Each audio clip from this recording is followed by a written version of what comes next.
Alrighty, Rooney. Welcome back to Wordy Wednesdays. I'm your intrepid narrator, Fraggeth, and we're going to be reading some more of To Walk the Night by William Sloane. Oh, thanks for tuning in, Charles Plays One from Twitch, if I can read that logo correctly. Last time, our boys, not Prexy, our boys Bark and Jerry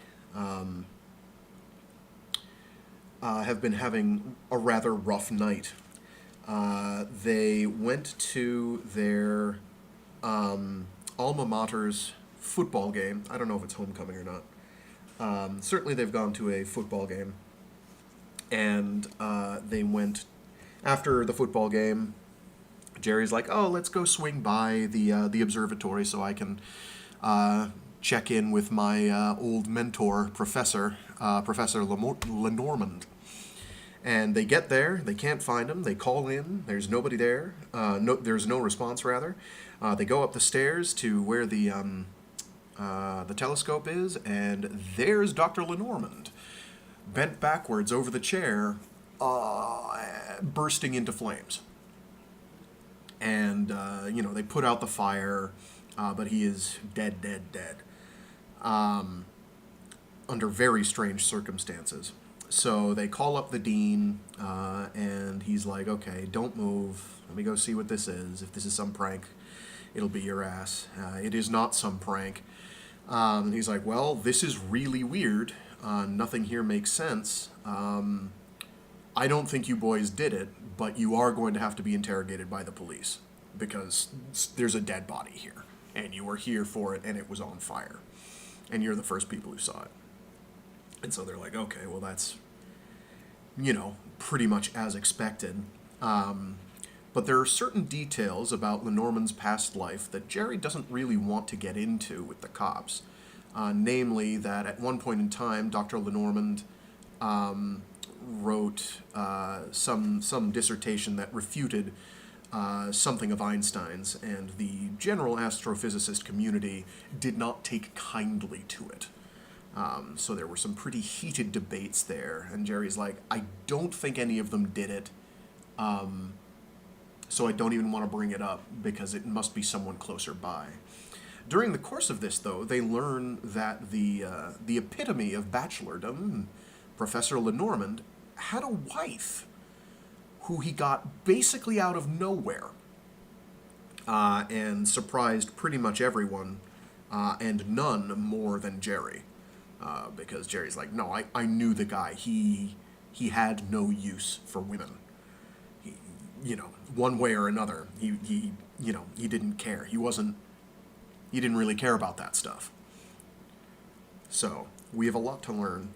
And this is all in the context of the tale being retold with much foreshadowing by Bark, who is communicating the circumstances of Jerry's death to Jerry's father. So occasionally we will flash forward to them. This is all right now kind of a extended flashback. Most of the story is. I think that's all the salience, so let's get down to it.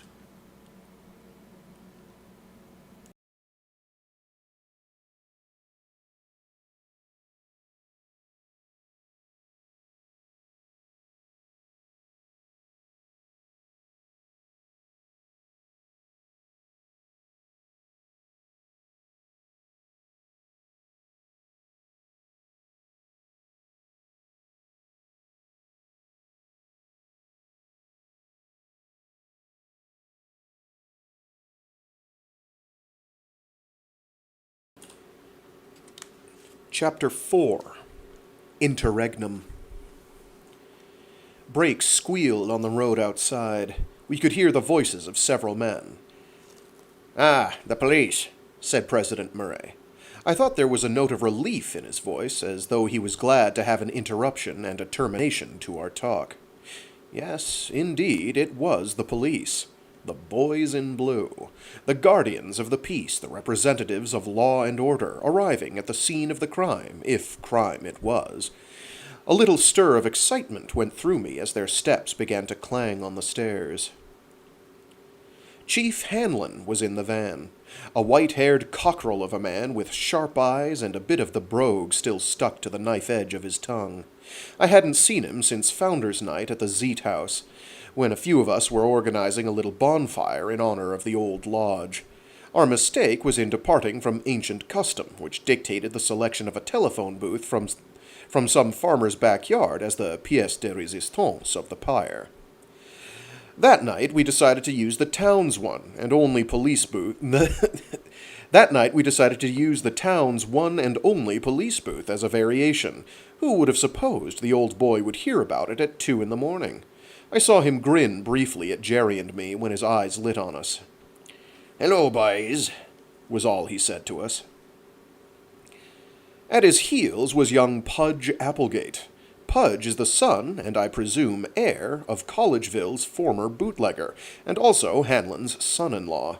He weighs a scant 225 pounds, practically all of which he carries below the neck. Although his uniform always looked as though he had had it laundered on him quite some time before, he was not so fat as his nickname suggested.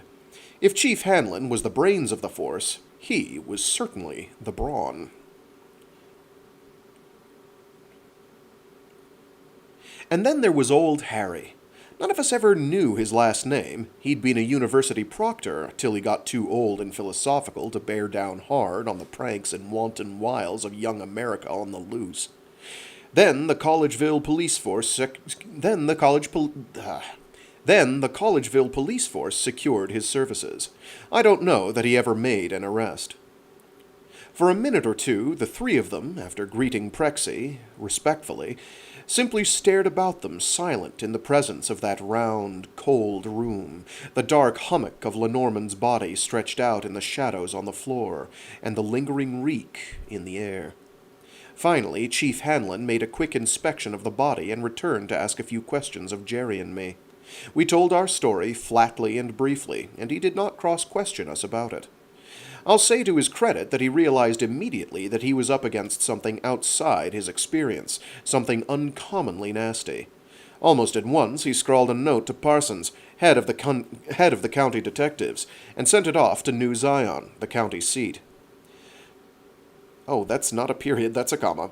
And sent it off to New Zion, the county seat, by Harry, to whom he gave some whispered instructions. I wondered for a moment why he did not telephone, till I remembered that the switchboard girls would promptly broadcast the story.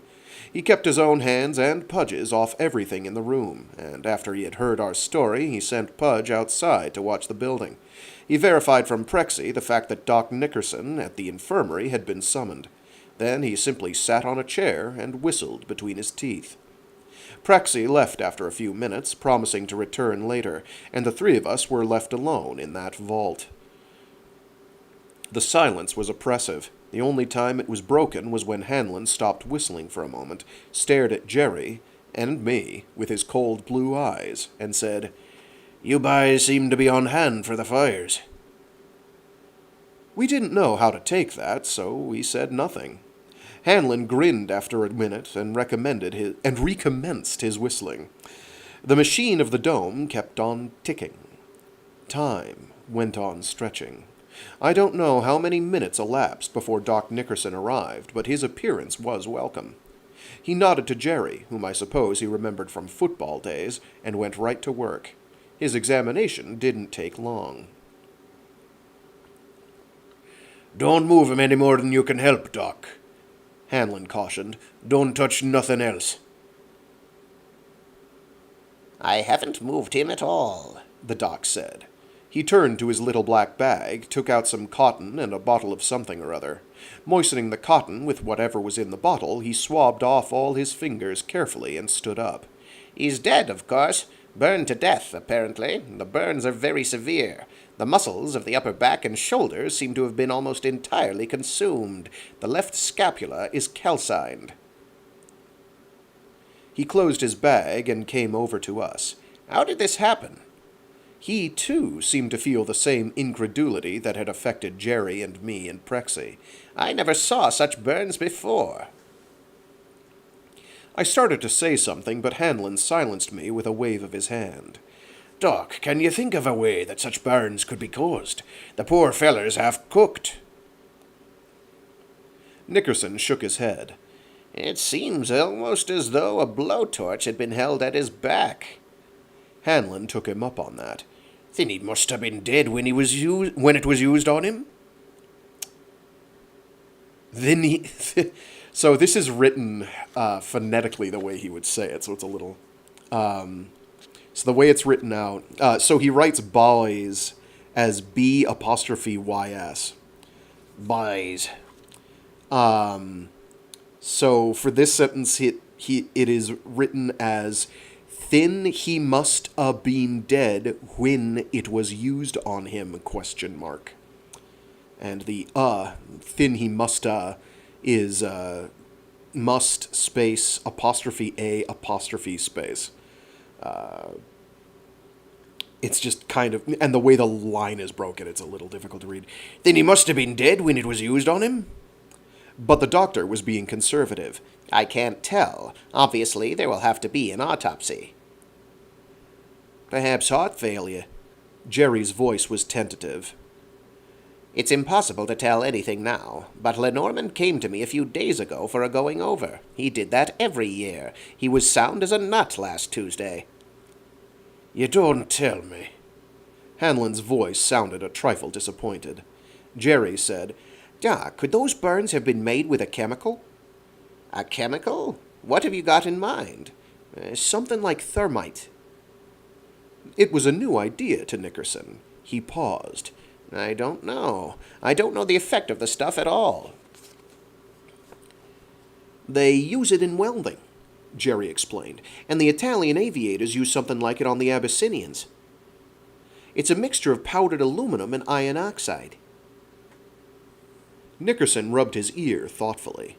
A chemical analysis of the calcined matter in the edge of the clothing ought to settle the point, but I didn't see any slag. Still, it's an idea. Hanlon glanced quickly at Jerry. You've a theory, young feller? No, said Jerry. Not even a hunch. Something must have done it, though. Isn't it possible, I ventured, that the thing is an accident? He could have put his pipe, lighted, into his pocket. Nickerson shook his head. I don't see it. Even if he had accidentally set fire to his clothes, and even if they had been soaked in gasoline, I don't believe he could have been burned like that. He turned to the chief. Do you want me to do anything more? Hanlon fidgeted a little in his chair. Well, maybe you better wait till Parsons gets here. He's head of the county detectives. Likely he'll have Doc Merritt with him. The two of yez can maybe put your heads together and figure the mess out. All right, said Nickerson. We found him a chair, and he sat down with us. Silence descended again. I had expected that Hanlon would keep firing questions at us, try to shake our story, try to break the case right away. Instead, he did nothing. For a time I was puzzled, even vaguely uneasy about his inactivity, and then the obvious answer occurred to me. Collegeville is owned, body and soul, by the university. Hanlon was shrewd enough to see that this affair would create tremendous excitement and perhaps a scandal.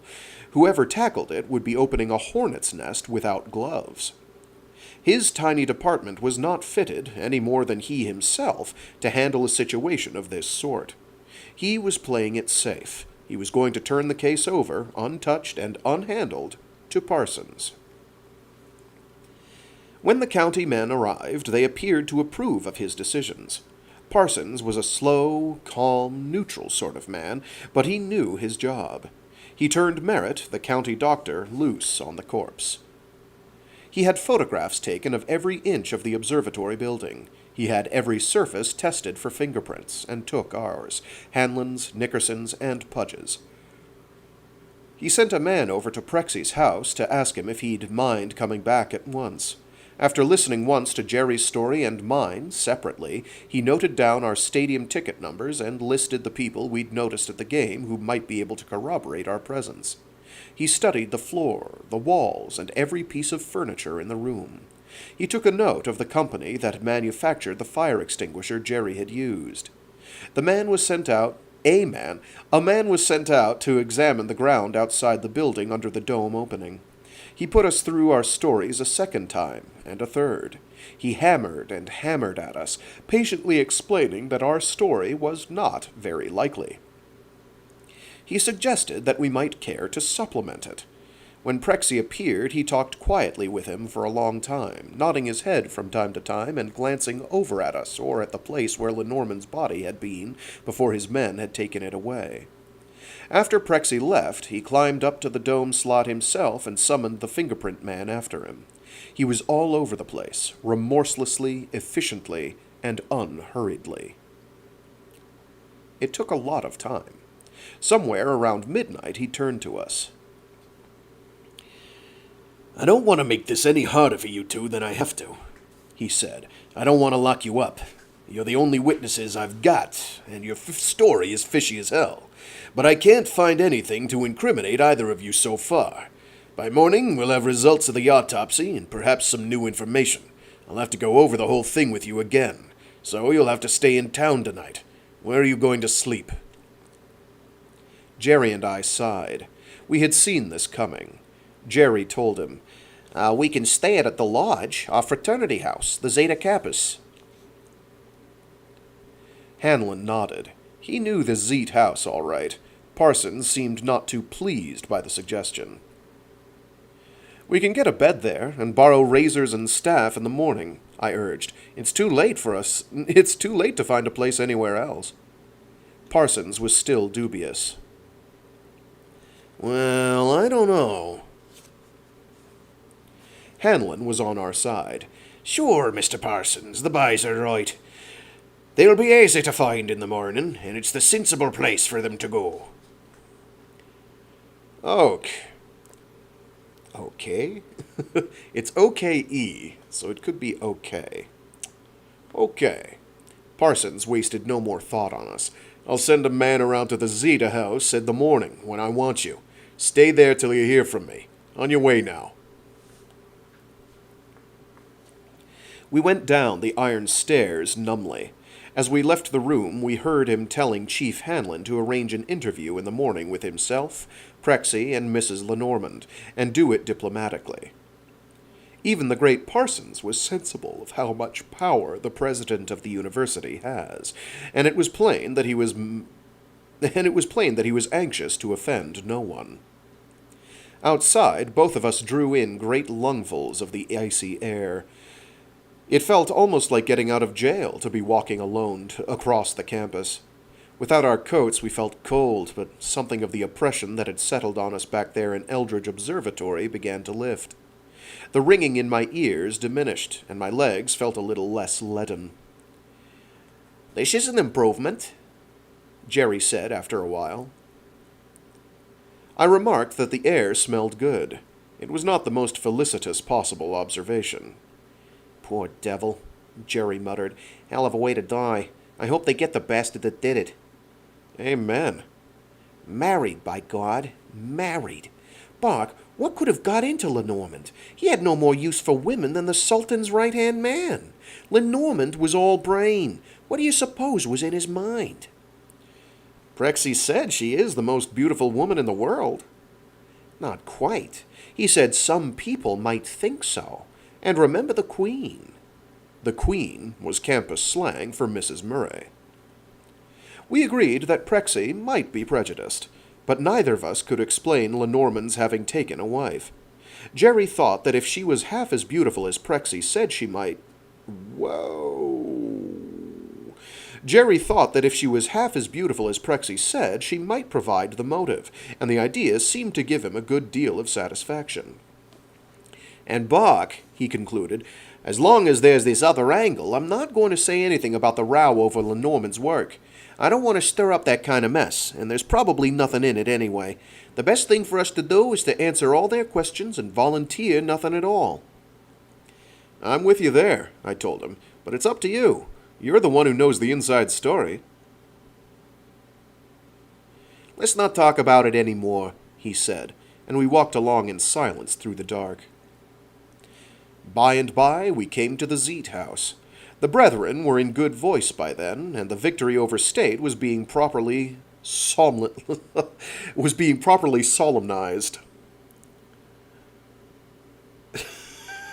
Okay, that's one way to put it.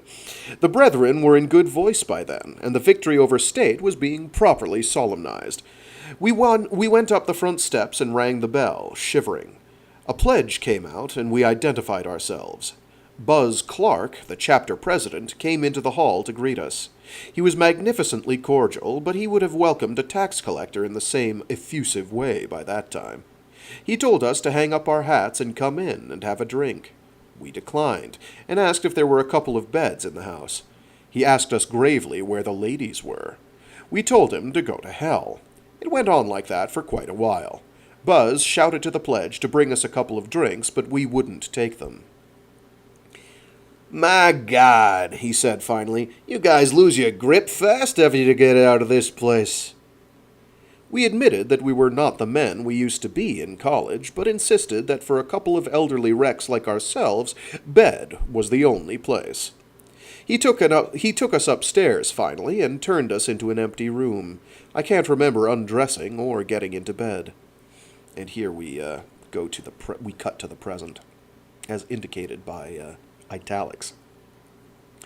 I stopped speaking and began to sift the sand of my memory once again, hoping and yet half afraid that I had missed telling some small fact, some nuance of word, some impression of eye or mind that might provide the key to the answer.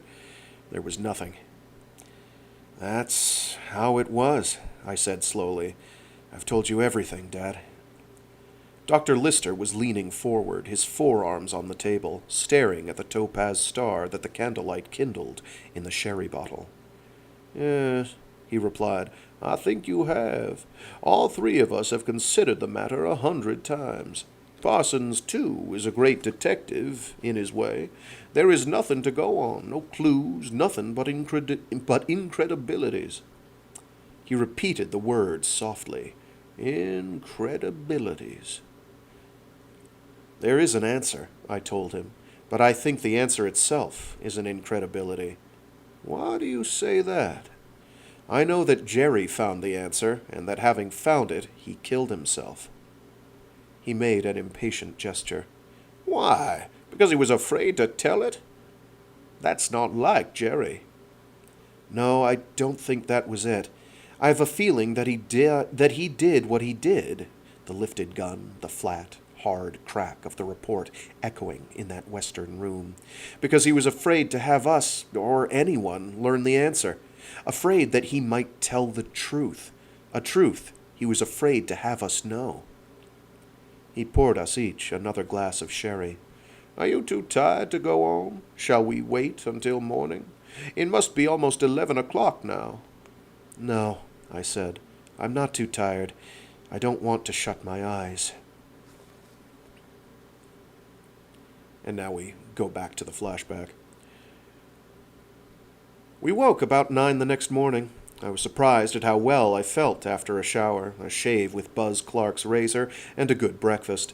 Neither of us had a hangover, and though I felt a little lazy and weak in the legs, I found that I was ready for anything the day might bring.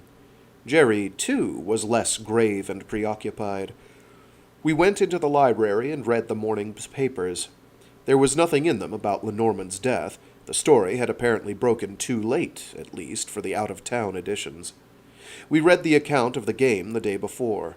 As usual, the papers carried the story as if the game had been a moral victory for state, but they always dislike us, and even bias could not conceal the fact that we'd been on the long end of the score. The score. I'm going to try that sentence again because it's kind of a lengthy bastard. A lengthy bastard. As usual, the papers carried the story as if the game had been a moral victory for state, but they always dislike us, and even bias could not conceal the fact that we'd been on the long end of the score. Bill Bonham's account in the Record contained a passage I still remember, and which confirmed my feeling about that first quarter. State punched out its first quarter touchdown with an impressive display of power and old-fashioned football. The boys from Brunswick took the ball deep into their territory, and in a series of pile-driver bucks and slants drove to the University 12-yard line, where Stanvix heaved the leather dead into the arms of Maroney for the score. The advance had the crowd breathless, and toward the end you could have heard a pin drop in the big bowl. Toward the end, you could have heard a pin drop. He was right, and it recalled to me the odd sense of tension, the surcharge of human emotion and passion I had felt so strongly the afternoon before. Parsons sent for us as we finished with the papers. Apparently, he had shifted his base of operations, for the car drew up in front of the imitation Gothic town hall. In Collegeville, everything tries to match the university's style, and we were shown into the police station in the wing at the right. To my surprise, Prexy was there, and so was Doc Nickerson. Parsons was sitting at a long table with a lot of papers spread out in front of him. He looked gray-faced and deadly tired, but he mustered up a smile for us. Sit down, boys. There's nothing formal about this. Just want to ask you a few more questions. Prexy cleared his throat authoritatively. I am quite sure, gentlemen, that you will not require the presence of a lawyer at this hearing. Nevertheless, if you wish to have legal advice, you are entitled to demand it. That's all right, Jerry said as we took a couple of chairs. Go ahead, Mr. Parsons. When you walked toward the door of the observatory, you had it in full view?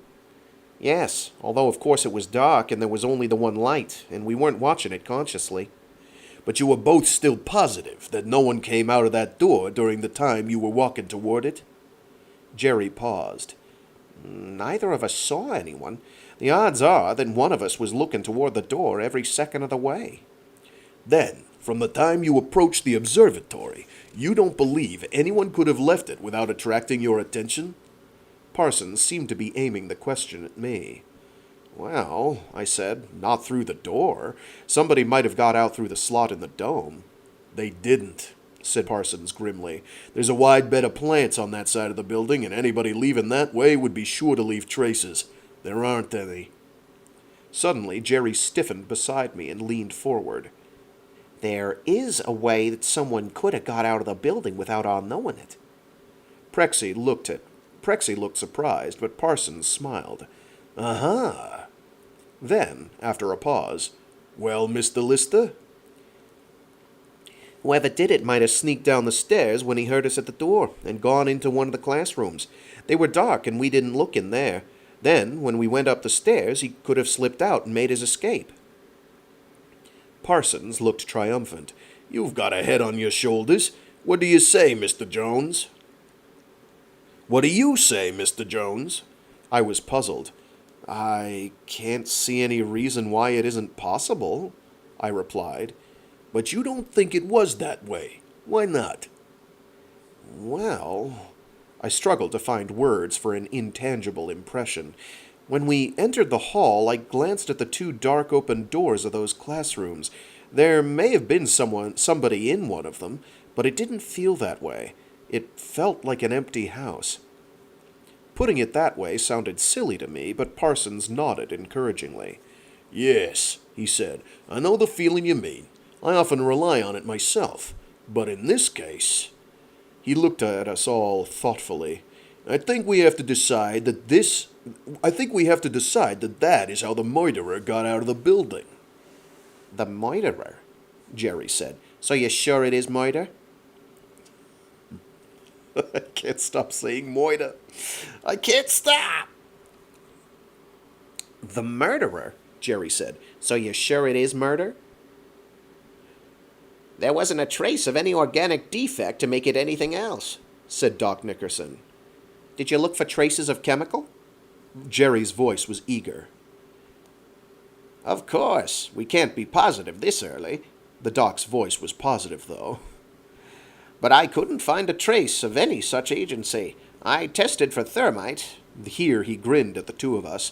And I'm almost certain nothing of the sort was used. Of course, we won't be sure until the analyst's report comes in.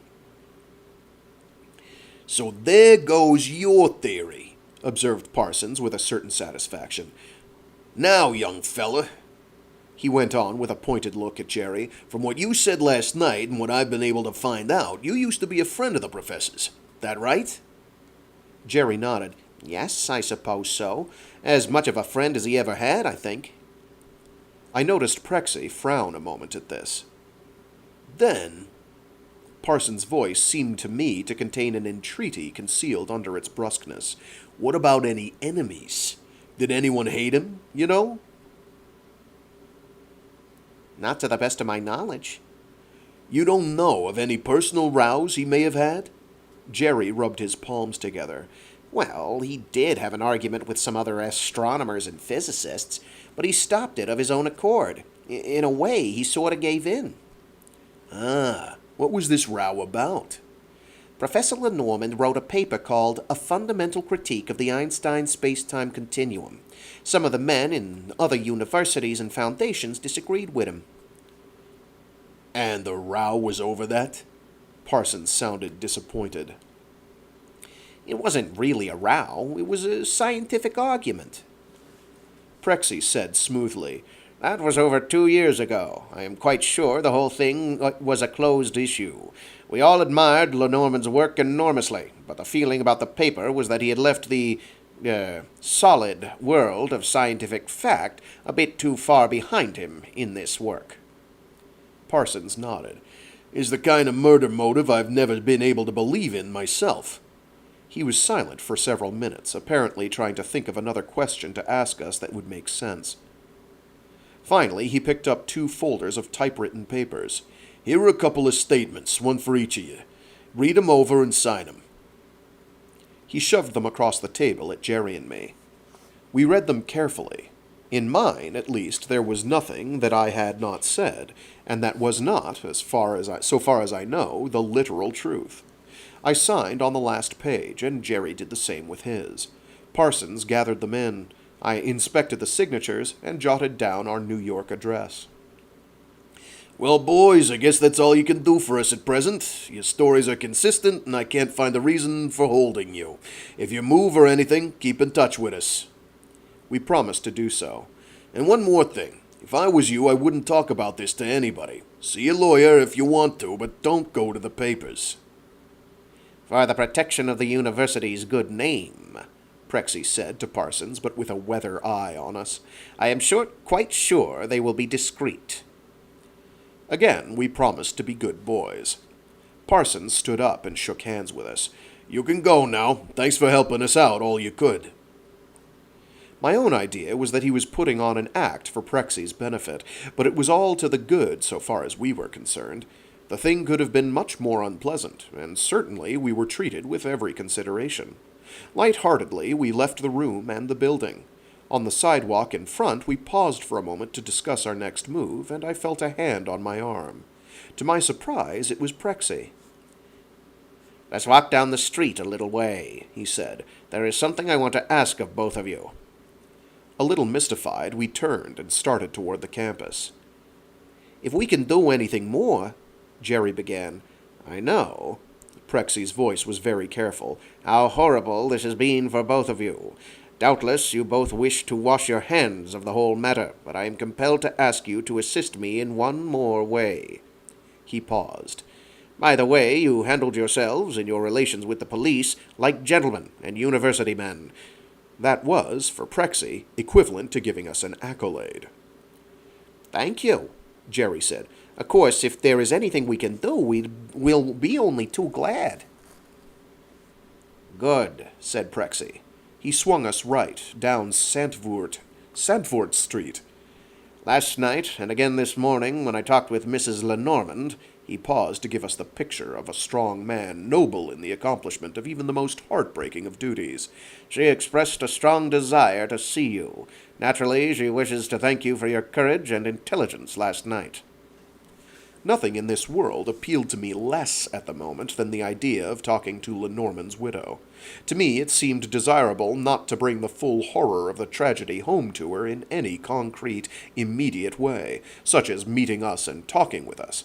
No good could come of it, and probably there would be a painful scene. Still, there is an obligation to see a thing through, to do anything requested in a time of disaster. Apparently, Prexy guessed at what was going on in my mind. He went on. I urged her not to harrow herself in this way, and assured her that you would both understand if she did not see you. But she was very insistent that I should bring you. I consented. You will find her a quiet woman, not prone to hysterics. All right, said Jerry after a while. I don't see how we can refuse, in any case. Thank you, Prexy said, and the three of us walked along in silence. After a time, we turned into Camden Place, and up the walk of the shabby white house where LeNormand had lived. Prexy lifted the brass replica of the Lincoln imp and knocked on the door firmly, 3 times.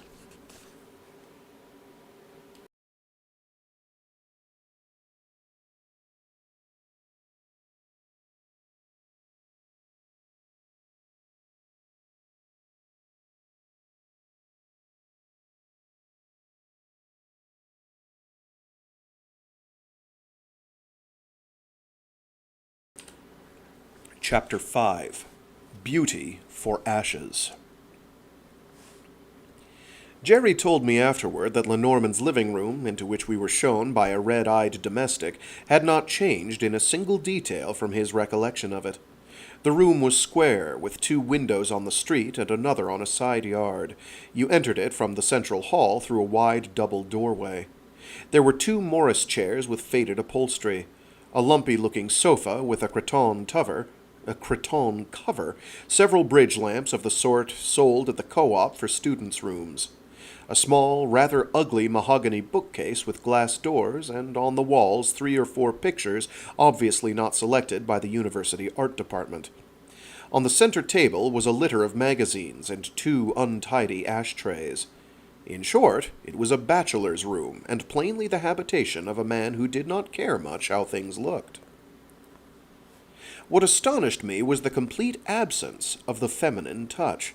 Brides, particularly those of recent standing, generally make an immediate, if superficial, attack upon the bachelor dowdiness of their husbands' quarters. They run to new curtains and vases of flowers, and what they often call touches of color to brighten the place up a bit. But there was nothing of that nature here. The room was exactly as it must have been before LeNormand married. The air smelled faintly of tobacco smoke, and I noticed in one of the ashtrays a black, battered pipe with the marks of his teeth on the bit. The sight of it irritated me. I felt it would have been more decent to put it out of sight. Prexy, Jerry, and I stood around in the room, not quite knowing what to do with ourselves. I wanted to smoke, but wondered if it was the proper thing, and decided not. Jerry's look was fixed almost apprehensively on the open doorway. Once he put his hands in his pocket, and then took them out again immediately. For no good reason, the tune of Mademoiselle from Armentières began running in my head. I wanted to whistle it, and just caught myself with my lips already puckered. Prexy was studying a mezzotint of an old mill by moonlight, as though the thing were the work of a master. When we heard the sound of steps on the stairs, we knew she was coming. It was a slow, uneven tread, with something apathetic in it. Most of all, it seemed to me heavy and slipshod, as though she did not care how clumsily she placed her feet. Then she came into the room.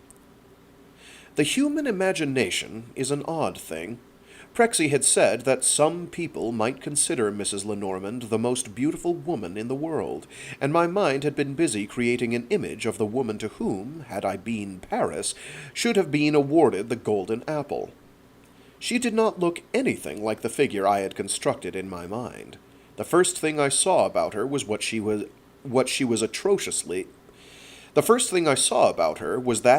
atrociously badly dressed. Dowdy was the only word I could think of to describe her appearance. She had on a dark, rough tweed skirt, badly cut, so that the hemline was uneven. Above it was a neutral-color knitted sweater with unbecoming half-length sleeves.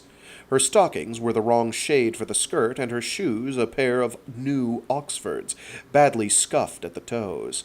The whole effect was precisely what I should have looked for from LeNormand's wife, but I had been waiting to see a beautiful woman. My first sensation was one of relief. I am afraid of beautiful women, and Prexy's characterization of her had thrown me off my mental stride. But it would not be difficult to utter a few banal and sympathetic remarks to this creature and then make a swift, decent exit. She was just a person, nothing more. As I looked at her a second time, I saw with a rush of astonishment that I was wholly wrong. The clothes did not belong to her. It was impossible to imagine her in modern dress. It was as impossible to imagine her in modern dress as to think of the winged Victory in tennis shorts. Ow, ow! She was tall, almost 6 feet, and neither slender nor in any place too full. Her hair, untidily collected at the nape of her neck, was the color of winter sunlight, and her eyes, set wide apart below level eyebrows, were a dark violet blue. Underneath the incongruity of her clothes was a body perfectly integrated, part with part, so that it had the unity of construction and harmony of relationship that great sculptors have now and again succeeded in capturing. In her body, in her hands, with their strong round fingers, in her face, there was strength, beauty, unity. So far I have not mentioned her face. At the time, except in one particular, it did not appear to me as beautiful as I learned later, through seeing her often, that it was. Her features were strongly modeled and spaced so superbly from the wide, even forehead to the clean, springing line of the jaw that I had an impression of an abstraction or a conscious work of art which expressed not the beauty of a single woman, but the essence of all women's faces. She wore no makeup at all, and her skin was so white that it seemed to shine like silver in the shadow of the doorway. Her lips were pale, if anything, but against the clear pallor of her skin they were almost startling. It was almost the face of Pallas Athene, if you like, and there was nothing of the goddess about her. And yet there was nothing of the goddess about her. Something was missing. Looking at her as she came toward us, I wondered what it was. I could see no grief or shock in her expression, and not much of anything else. There seemed to be no life in her. As she walked, I half expected she would drag her feet with each step. Her face was simply vacant. She hardly looked at us as she came into the living room, and her eyes were withdrawn, as if there was nothing on which it was worth their while to focus. The nearest I can come to a description of her The nearest I can come to a description of her is to say that she was like one of the beggars on a city street, whose faces are indifferent to life because they no longer have anything to hope for from it. She was not tragic, or sorrowful, or frightened. She was simply indifferent. The three of us had unconsciously lined up in an awkward row to meet her. She walked toward us and came to a halt, and I thought for a moment that she was hardly aware of our presence. Her eyes, at any rate, were not fixed on any one of us. Prexy cleared his throat, bowed, and said, Mrs. LeNormand, may I present Mr. Lister and Mr. Jones? We bowed too, and murmured sounds without meaning under our breaths. She looked at each of us in turn, but did not offer to shake hands or invite us to sit down. Indeed, throughout the whole short, incredible interview, I thought of it as an interview and not a call or a visit, she did nothing that an ordinary woman would do. The glance she gave when Prexy introduced me was blank, devoid of any expression. I might as well have been a piece of furniture.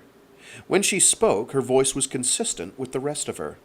It had inflection and beautiful clarity and control, but there was something not in it that I missed. Some color. A small imperfection of tone or accent that would have made it the voice of a person. She said, "I want to thank you for what you did for my husband." There was no obvious emotion behind those 12 short words. Even then, the words themselves were something of a surprise to me. I felt they composed a statement, that they were her idea of the proper, appropriate thing to say. And, my husband. Why had she not said, for what you did for Walter. Surely it was more natural to use the name she must have called him by. There was in the whole speech a quality I definitely did not like. Perhaps the two first-person pronouns. I looked quickly at Jerry to see what he might be thinking about this woman and what she had just said. He was muttering something like, "Sorry, we could not have come sooner, been of some real use." But his expression, the tone of his voice, startled me. I had lived too long with him not to know when he was being natural and when not. Decidedly, this was not any side of his character that I knew. He was on the defensive, and not because of the awkwardness of the situation. And it was more than defensiveness, it was an awareness of danger.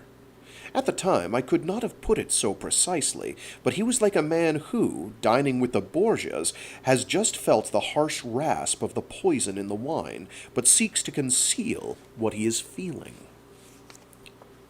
She noticed it. I am positive of that.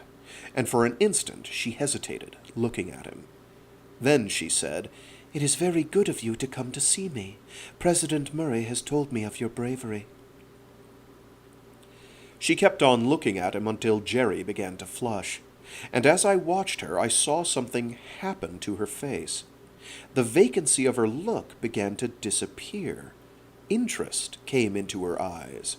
She seemed to collect herself, to shake off some stupor which had been on her, and to return to the present world.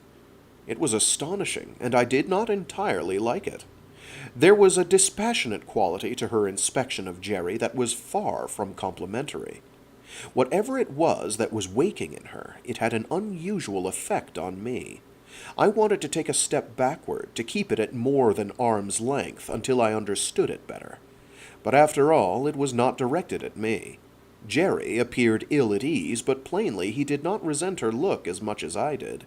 He returned it, in fact. "Yes," she said again, "you were brave, both of you."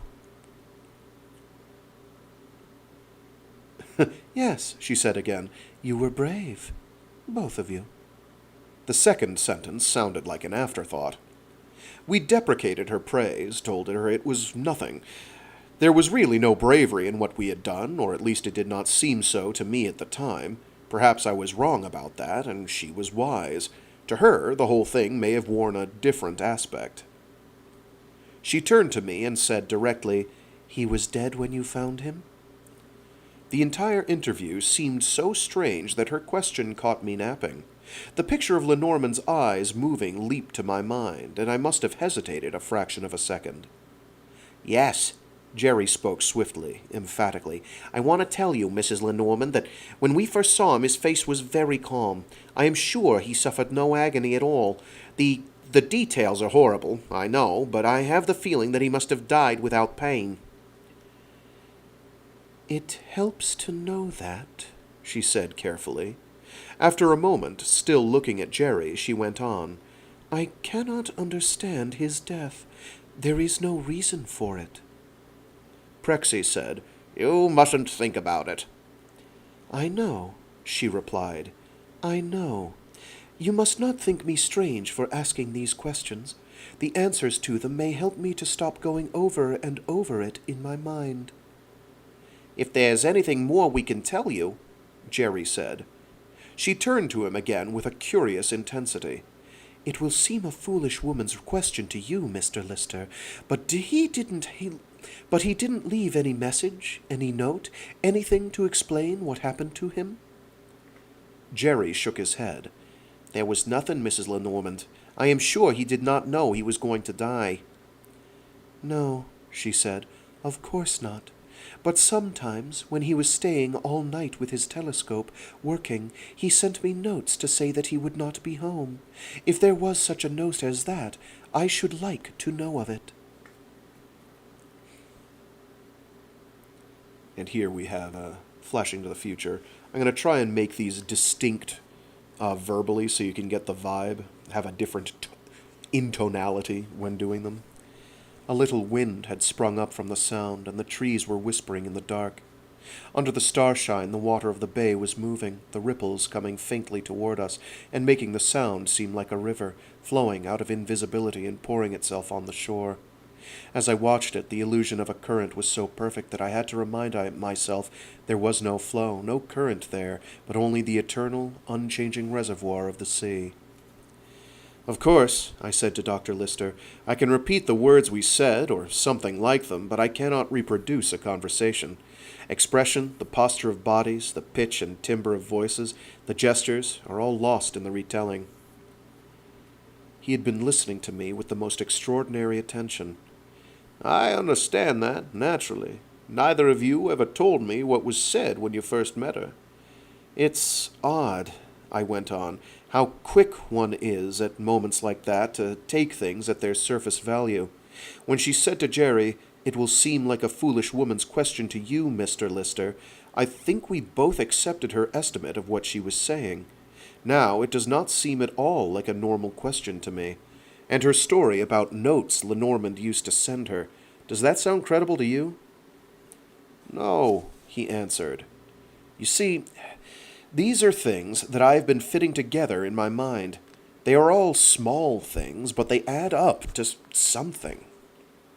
He nodded. "You think she knew all along?" His question did not finish itself. None of the questions I had asked myself over and over ever quite completed themselves. "When LeNormand died," I reminded him, "she was at home. The cook was still there, washing dishes. She saw her there, sitting in the living room, 3 times in that half hour. She could not have done it, physically impossible." For several moments he was silent, thinking. "Perhaps there was a plot, some accomplice." His voice sounded as if he could think of the answers to that as easily as I. "She gained nothing by LeNormand's death. What sort of plot could there have been?" He nodded. He was beginning to lose some of his confidence in his own power of intellectual analysis, I think. Her question about a note from LeNormand had astonished me. Never once in Jerry's picture to me of the man... Never once in Jerry's picture to me of the man had I got the idea that he was capable of thinking of anyone or anything else after he once started to work. It was impossible to think of him writing, "Darling, can't make it home for supper. Don't wait up for me. I'll be here late." "There wasn't any note," I blurted out. "We looked at his papers. They were just some equations." "Ah," she said quickly, and her tone did not quite convey disappointment. "Equations." And then, after a moment, "You mean just notes about his work?" "Yes," Prexy said gently. "Mathematical symbols that he used to express the relationships of things." "Thank you." Her voice was still perfectly level. "I should like to have the last things he used and wrote." It was a natural sort of request, but somehow it surprised me a little.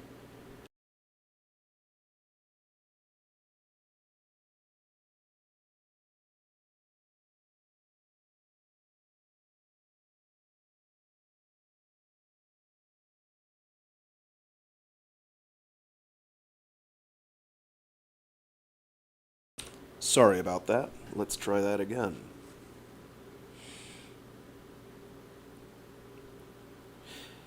"I should like to have the last things he used and wrote." It was a natural sort of request, but somehow it surprised me a little.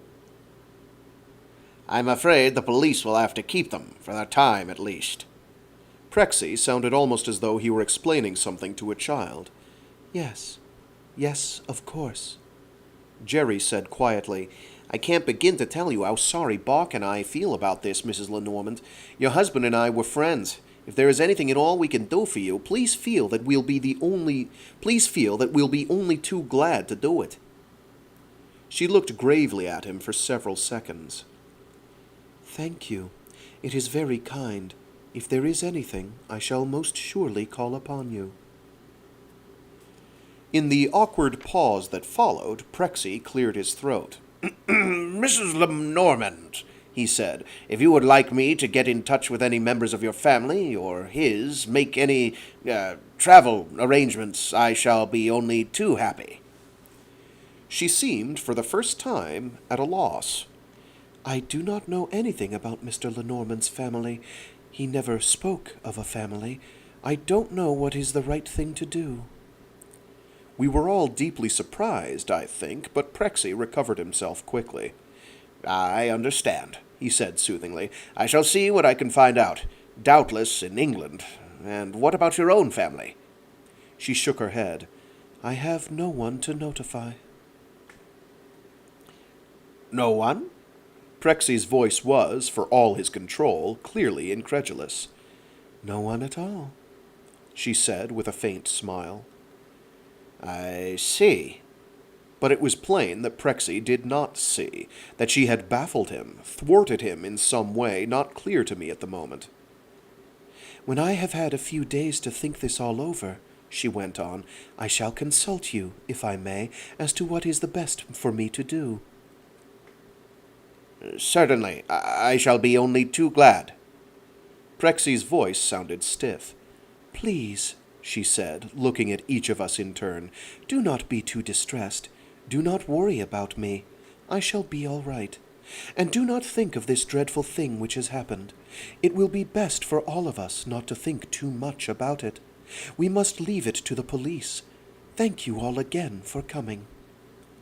It was an incredible sort of speech for a woman in her situation. Without waiting for any reply from us, she turned, left the room, and went up the stairs. I noticed now with what flawless, integrated grace she moved, and how, under her clumsy clothes, her body was a moving statue, incredibly changed into flesh and blood. For a moment the three of us stood there, staring foolishly after her. The sound of her footsteps died out along the upstairs hall. Well, Prexy's tone was incredulous, and for the instant distinctly irritated, but he covered it up smoothly by going on at once. Since there is nothing more we can do for Mrs. LeNormand... We went out at once. I was last through the door, and as I went, I felt for an instant as though there was something at my back. The click of the latch behind me was pleasant. Prexy said goodbye to us on the sidewalk in front of the house. He thanked us for coming and promised to keep in touch with us about the progress of the investigation. Again, in a fatherly way, he warned us against talking about what had happened. Then he was off, his broad shoulders square, his step, as Charles Lamb once said, peremptory and path-keeping. We watched him go in silence. And now what? I asked. Let's see if the car is still there, suggested Jerry, and if it is, let's get the hell out of this place. He glanced swiftly up and back at the house behind us as we swung off toward the bowl. It was a cold, clear Sunday. The November sun lighted every twig of tree and detail of building as we crossed the campus. The chapel bell was tolling with bronze insistence as we walked, and our feet scrunched loudly in the gravel. Without my overcoat, the air had a shrewd bite to it, and I should have been uncomfortable had I not been too busy thinking to notice how I felt. The interview with Mrs. LeNormand, as I went over it in my mind, bothered me more and more. There is no predicting how people will react to tragedy and disaster, and I realized that because Mrs. LeNormand had not behaved or spoken as I expected a grief-stricken widow to do, I yet had no right to see anything queer or unnatural about it. But there was a flavor to the interview that eluded me, that I could not put a name to, but which I definitely disliked. I thought of her as she came down the stairs, of the way she looked at us, and especially at Jerry, when she talked, of the extraordinary quality of her beauty. I tried to imagine her married to LeNormand, their courtship, their sharing a common bed. It was all incredible. She was no more to be imagined in any of those ways than her magnificence was to be confused with the shabby clothes she had been wearing. I thought about those clothes for a while. I felt that if I could understand them, I should have learned something about her. "Jerry," I began tentatively, and stopped. What? "Those clothes she wore, did you notice them?" No. There was a suggestion of reproof in his voice, but I disregarded it. "Well," I said, They were terrible, dowdy and unbecoming and inappropriate and messy, and everything you can imagine a Bryn Mawr Phi Beats wearing and no one else.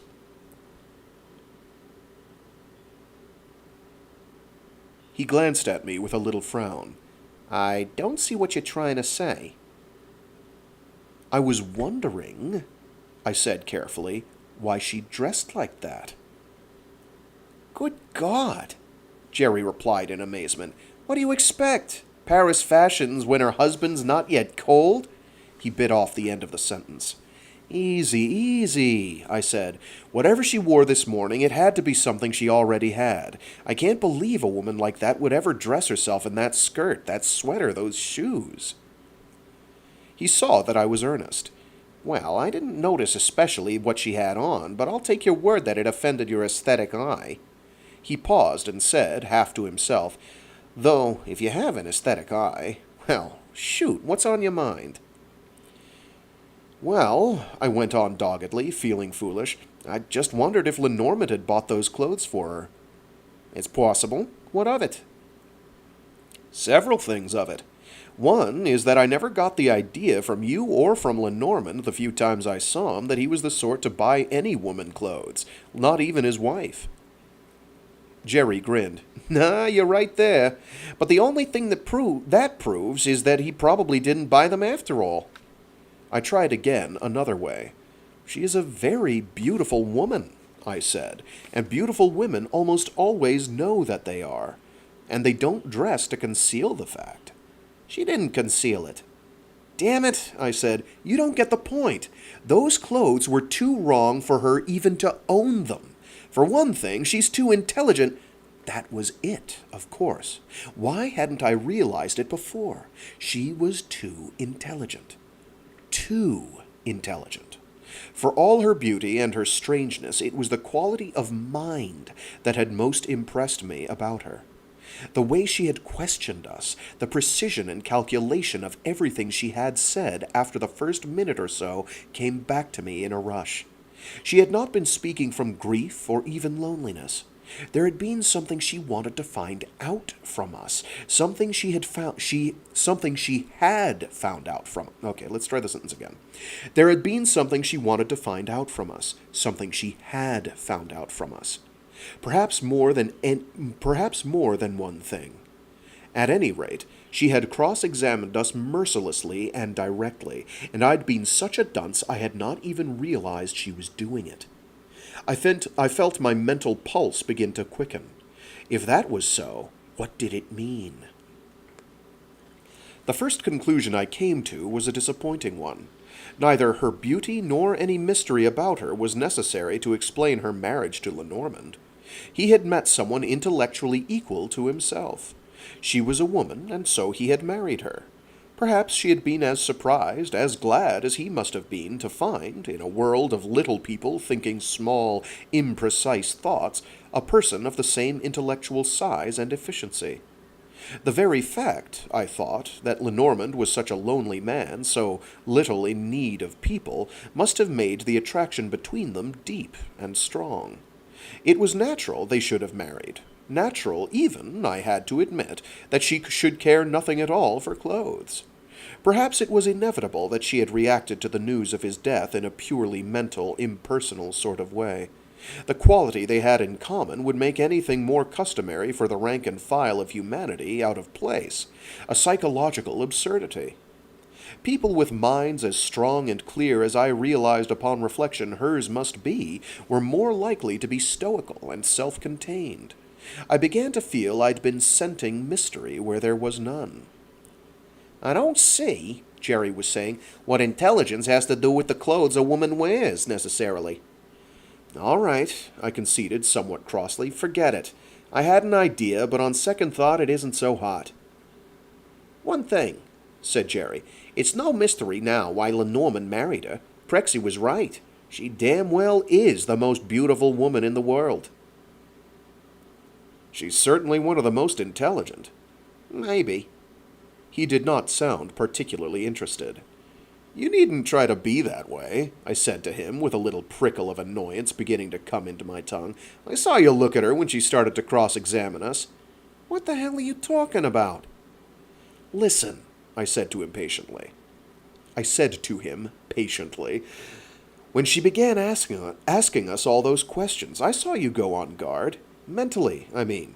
You got something right then that I've only just doped out. For Christ's sake, Bark! His voice was sharp for an instant, and he checked himself immediately afterward. Then he looked at me and grinned. No man can remain a mystery to his roommate, I suppose. Well, he paused and thought a moment. You're about half right. Something did go through my mind, I'll admit that. You go on looking into the crystal globe of my character a bit more, and you ought to be able to tell what it was. He was nice about it, but the snub was there just the same. We walked on in silence. I a good deal annoyed at him, and he apparently sunk in some thought that did not include me or my annoyance. The car was still there, solitary in the parking field and looking like a monument. We got in it and started back to New York without saying anything more. It was bitter cold, and we stopped once along the way to have a drink from Jerry's flask. All the way back there was an emptiness inside me. A Sunday Weltschmerz, due, I suppose, to nervous fatigue. Perhaps a few more drinks or a couple of soda mints would have cured the feeling of foreboding which haunted me, but I don't believe so. Some subliminal part of my mind must have understood that the die of the future was cast, and that Jerry and I were headed toward different lives from any we had known thus far.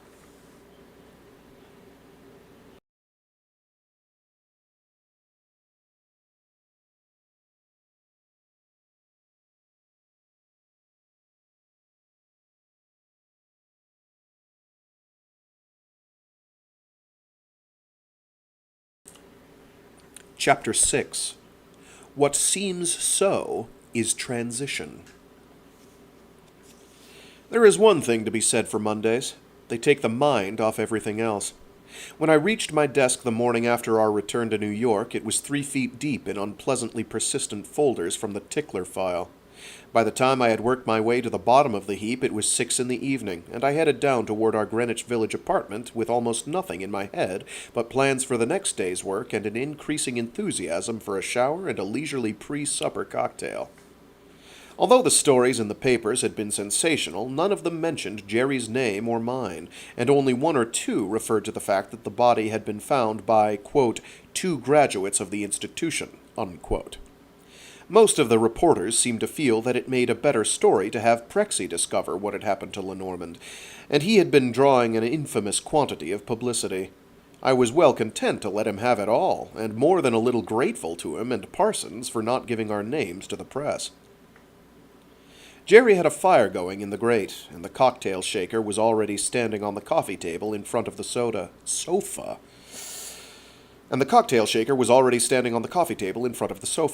I took a quick shower, with a drink before and after, and felt fine.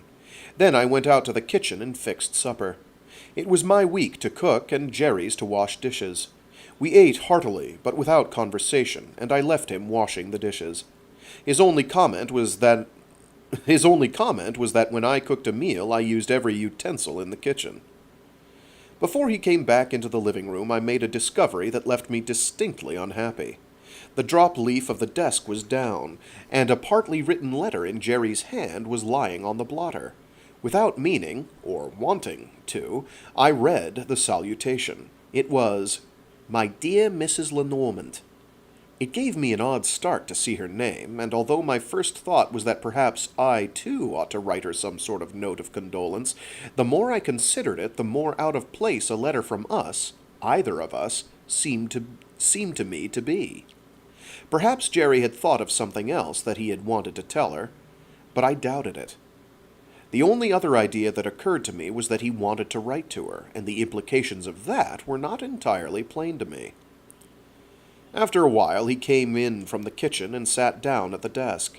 He never even glanced in my direction, but began to go on with the letter. I tried to read. The scratch of his pen across the paper distracted me. "If you're writing to Dad," I said, "tell him from me that his Irish whiskey saved my life." He didn't look up. "Okay," he said, and his pen went on steadily. I turned on the radio, feeling pretty cheap as I did it. For God's sake, said Jerry, shut the damn thing off. I can't think with all that noise. I flipped the switch and sat down in another chair, feeling restless. There is something irritating about having a person write a letter in the room where you are. I always want to interrupt them, and in this case I wanted to more than usual. After a few moments, Jerry got up and took a book out of the bookcase, glanced at it, and carried it over to the desk. Some insane impulse prompted me to say, "I did but see her passing by, yet I will love her." Damn you! Jerry whirled around in his chair. Did you see this letter? I don't have to, I told him. Remember sophomore year? You used up half of Palgrave's golden treasury on that babe from Poughkeepsie. I know the symptoms. His face was white. He stared at me for a minute, and I wondered if he was counting 10 before he spoke. "And you don't approve?" he asked politely. Then I had a choice to make. Either I could provoke him to a point where we'd have a row, and it was really less painful and injurious to go through a mangle head first than row with Jerry when he was angry, or I could turn the whole thing off with a decent remark, in which case the tension would subside. The trouble with the second method was that sometimes it left a rankling sore, and besides, I wasn't sure but what it would be better to have Jerry mussing up my back hair with his customary athletic thoroughness, unpleasant though the process would be for me. It might snap him out of the whole thing. "As a matter of fact," I said as cuttingly as I could, "I did accidentally see the salutation of your letter. You shouldn't have left it out. And I don't approve." The look on his face, the slight narrowing of his eyes, told me that he was getting ready to take positive action, and suddenly the impression came over me that this would not be like the other swift-brewed, swift-forgotten rows we had had in the past. "But I've acted pretty stinking about it," I told him, "and I'm sorry for that." He put his pen down slowly and went over to the sofa. I couldn't tell what he was thinking about. "It doesn't really matter whether you approve or not," he said, but his tone was almost questioning. I admitted the truth of that. For a while he lay on the sofa and looked up at the ceiling. "I know what you're thinking," he said. "We could have a row about it if we liked. Brothers always have the nastiest sort of fights because they're really civil wars." I couldn't refuse that olive branch. "Hell," I told him, "I don't want to fight." I searched my mind to make what I felt clear enough for words. I'm more worried, I guess, than anything. Mondays are always foul. He nodded and then looked across at me. "Why does my writing to her worry you?" I couldn't put it specifically. "It's just that she's... I don't know how to phrase it. She's not your type." He lay back on the sofa and laughed until I began to get mad at him. "My God, Buck! I suppose if the old man sends me down to City Hall tomorrow and you hear about it, you'll think I've gone down for a marriage license." "Nuts!" "Only one nut and you're it." He stopped grinning and went on sadly. "I want to ask her when the funeral is going to be. I think it would be decent for me to go, don't you?" My face began to feel hot. "Will you excuse it, please?" I said to him. And then, less flippantly, "I forgot about that. I'm an ass." "Okay, forget it." He went back to the desk, finished the letter in a minute or two, and took it out to the mailbox right away. When he came back, he had an evening paper with him, and we read over the account of the case in it. Nobody seemed to have found out anything, nobody was giving any interviews, and the only new item in the whole story was a picture of Mrs. LeNormand. Even in that inferior reproduction, the extraordinary, sculptural quality of her face came out strongly. We went to bed early because we were tired, and neither of us wanted to run the risk of further talk. But as I was dropping off to sleep, something slipped into the back of my mind. But as I was dropping off to sleep, something slipped back into my mind, and I spoke into the darkness of the room. "Hey, Jerry." "What?" "Just why in hell do you need a book of poems to ask her when the funeral was going to be?" "You go to hell." Instead, I went to sleep.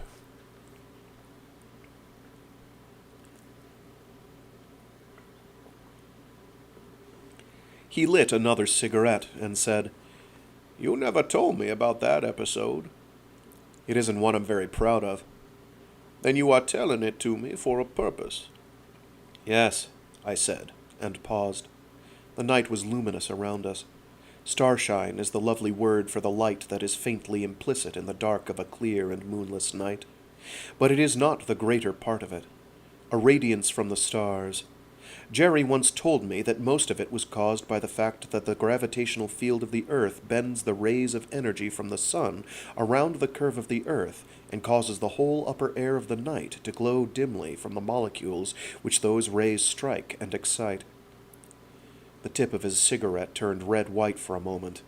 And your purpose is? To explain how he felt, even then.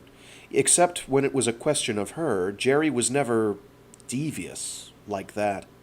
From the very first, you see, he was different about her. He must have felt that there was something not quite right. I'm not being very clear. I understand you, he said, and turned to look out across the Sound. The funeral was that Thursday. Jerry took the whole day off to go to it, but I sent some flowers and stayed in the city. I knew he did not want me to go with him, and there was no real reason why I should. Several times during the day I had a momentary feeling of uneasiness, though when I stopped to think about it I was not just sure why I should feel that way. Once I detected myself wishing flatly that I had gone along. When I got back to the apartment, Jerry was already home. He looked tired and quiet and somber in his dark suit and black tie. After a few tentative remarks, I discovered that he did not want to talk, and silence suited me just as well. When you have roomed together as long as Jerry and I had, it is almost like a marriage. There are plenty of times when it is more comfortable simply not to talk, and our silence was a friendly one. After supper, Jerry poured himself a drink and looked across at me. They buried him out at the Clearbrook Cemetery. Oh, I said. He twirled his glass in his fingers. I arranged for the stone. She asked me to. He paused and stared into the amber of the whiskey. She asked me what to put on the stone. I couldn't think what to say to him about that. It was all of a piece, I thought, with her behavior when we called at her house that Sunday morning. He said slowly, I told her just his name and his dates and STTL. I was startled. Why that? I asked him. LeNormand wasn't a Christian exactly. He was a scientist, and I remembered your telling me that the Romans always put that on their tombstones. The whole idea was astonishing to me. Why should Mrs. LeNormand have asked Jerry about the details of her memorial to her husband?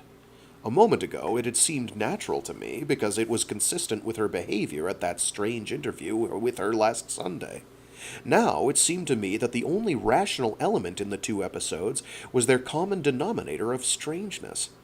Neither of them was to be understood in common human terms. STTL. I thought of the inscription on a grave far out along the Via Appia outside Rome. A stone that an ancient Roman matron had erected for her husband, T. Sulpicius Arva. That, like so many of the others, had borne those initials, and I remembered my telling Jerry about it and what it meant. Sit tibi terra levis. May the earth lie light upon thee, I murmured half to myself. Yes, Jerry said, and then, after a moment, he wasn't really a Christian, and I don't think she is. I know, I said curiously, but he wasn't a pagan either, and even if she does look like a living Praxiteles, I doubt if she is. I know, I said curiously, but he wasn't a pagan either, and even if she does look like a living Praxiteles, I doubt if she is. He looked a little embarrassed. Well, maybe it wasn't the right thing, but she was so proud, so steady, so in command of herself that I thought of her as one of those Roman matrons, and the whole thing just came into my mind. It seemed appropriate somehow. Oh, I said. Then, what I had taken for an intellectual coldness that came from the mind because heart was not involved in Mrs. LeNormand's reaction to her husband's horrible death had seemed to Jerry a stoic Roman suppression of emotion. Well, maybe he was right. I began to see her in a new light, even to discard some of the hostility that my one encounter with her had aroused. Perhaps I had not been entirely fair. "Hell," I said to Jerry, "it was a swell idea. It just surprised me at the moment. I see the reason for it now." Another thought came into it. In mind. What? That can't be right. Another thought came into in mind. I'm going to say my mind. Another thought came into my mind. Who else was there?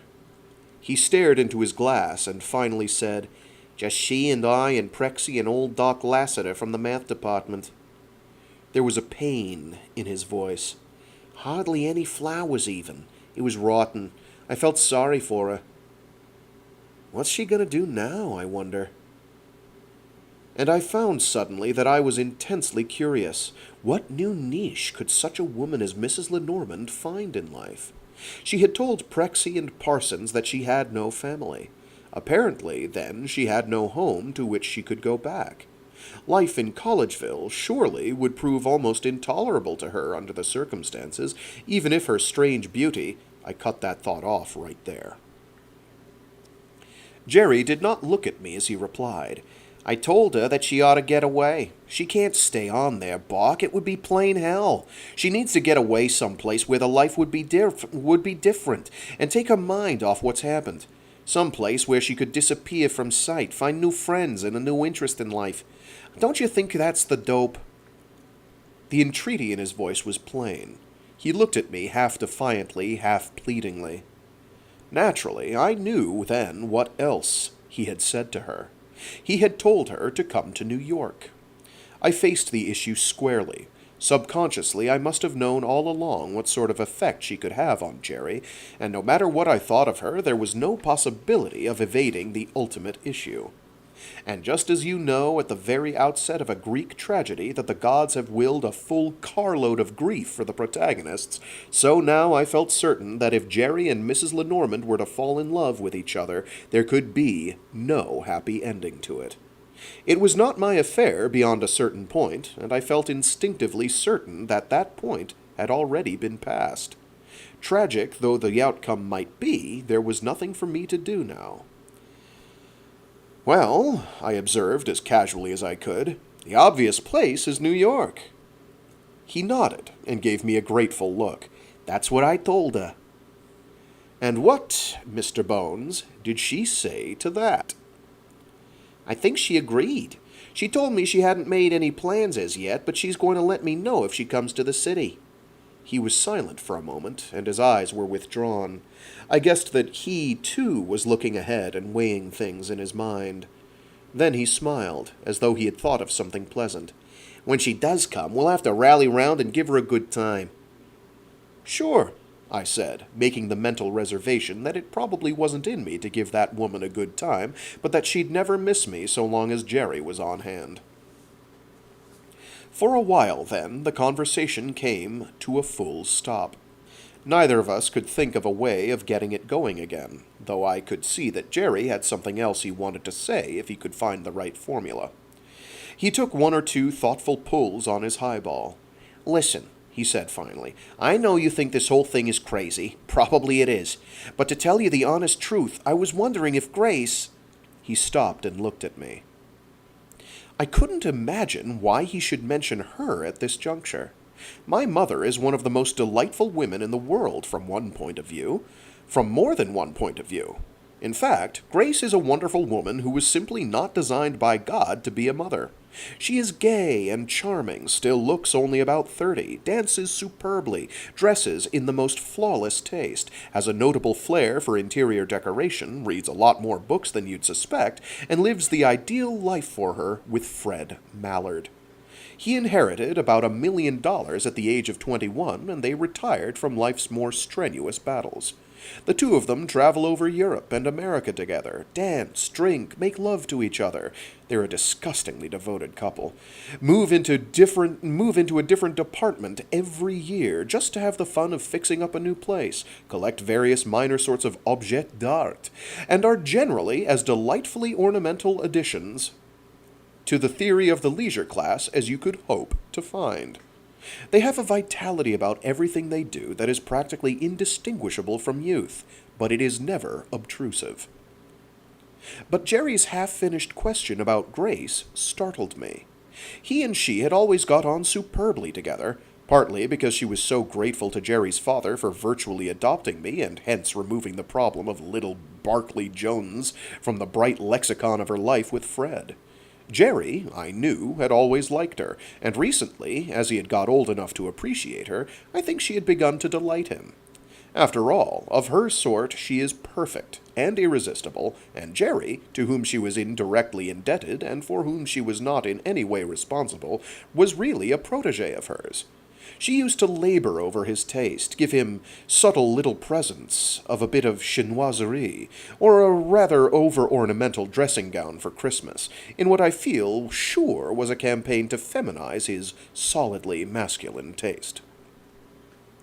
But where, I asked myself, did Grace fit into the idea that Jerry was trying to convey to me? I could not believe that he had any notion of chaperonage. I decided to be blunt. Where does Grace come in? I can't see what... I know, he said quickly, but she, Mrs. LeNormand, doesn't know a soul in town, and I thought maybe Grace could... The idea struck me as supremely funny. I laughed long and loud, perhaps a little too long and loud. Jerry, for God's sake, I finally managed to get out. Grace is not the person. Not now, for Lord's sake. I could see Grace trying to organize sober little dinner parties of intellectuals and the kind of social start that would be possible for the recent widow of a college professor. He looked pained at my laughter and a little embarrassed. Sometimes, Buck, I think you don't appreciate your mother. Of course I appreciate Grace, but what could she do? Jerry hesitated. She could talk to her and, well, his voice a bit defiant, she could sort of tell her things. Tell her things? I couldn't see at what he was driving. What sort of things? He got red and looked away. Things like how to fix your hair right and where to get your clothes and all that women's stuff. My first temptation was to laugh again, but I stifled it. This was the kind of conversation that seems silly and pointless on top, but underneath I knew that we were working out something, and that it would be easy to say one really wrong thing and thereby close a door that we might need to keep open. I began to see, too, that Jerry was a man with a fixed idea, and that he had gone far enough with it to map out a plan of campaign. I was still wondering just what he was trying to prove when he stood up and started toward the kitchen with his empty glass in his hand. You see, he said, with his receding back toward me so that I could neither see his face nor have time for a reply, I got to thinking about all that stuff you said last Sunday, and she does wear pretty terrible clothes. The kitchen doorway swallowed him. I filled my pipe slowly and tried to figure just where we were at this point. One thing stood out plainly. There was nothing hypothetical about Mrs. LeNormand's coming to town. It must be pretty well understood, or Jerry would not have begun counting on Grace to make Mrs. LeNormand over into the well-dressed woman. But that presented me with another thought, one that on closer inspection I did not care so much for. It meant that Mrs. LeNormand had been easy to persuade about coming to New York. Either she had been planning it ahead of time, or Jerry had had little difficulty in selling the idea to her. There was no reason why she should not come to the city, that I could see, and certainly no special reason why she should. Unless the only reason she had to go any place was the slight one of Jerry and her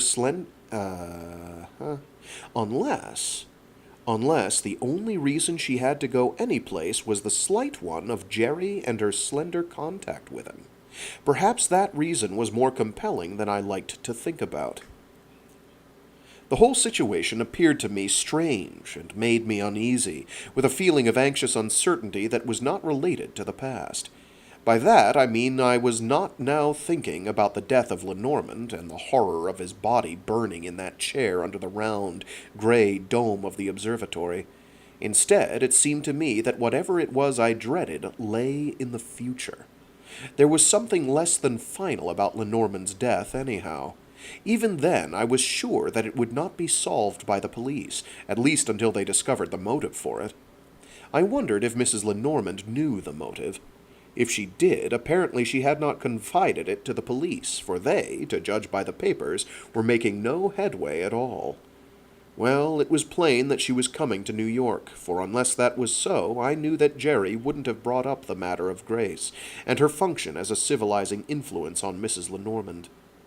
For an instant I let my mind play with the probable progress of that experiment and the ultimate complete annihilation of poor Grace's lightly gay efforts.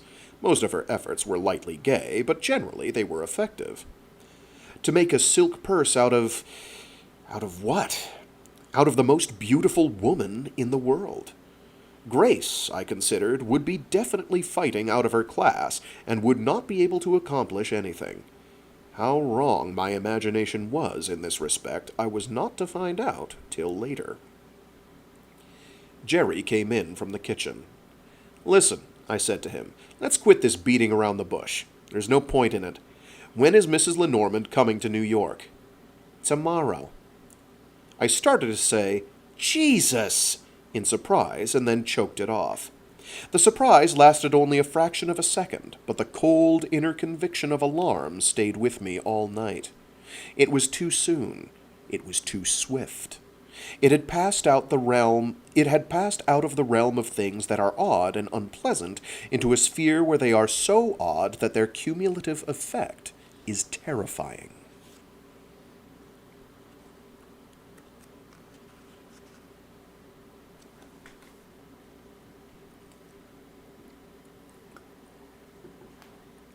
Chapter 7. Trifles Make the Sum. Always before, when I have thought back to the weeks between Selina LeNormand's coming to New York and Jerry's marriage to her, it has seemed to me that nothing important happened in them. And yet the small things might have added up to much more than I made of them at the time. I think now that my psychological state blinded me to a good deal that a more sensible man would have noticed and added together. Jerry was a man in love. He was certain that Selina was the only woman in the world, and looking at her magnificent beauty, it was not hard to understand why he thought so. There are undoubtedly a number of more valid reasons for loving a woman than her beauty, but I have never heard of a beautiful woman who went through life unloved by any man. If I had not formed a deep dislike of her, tinged somehow with fear at that first meeting, I am sure I should have been in love with Selina myself.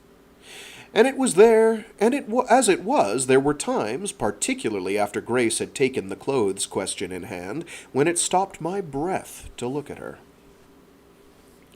From the very start, it was obvious that she was attracted by Jerry. When I saw them together, I could never be sure that she loved him, but remembering the change that came into her face when she first saw him in LeNormand's house in Collegeville, I never doubted his power to affect her deeply in some way that was not at all clear to me.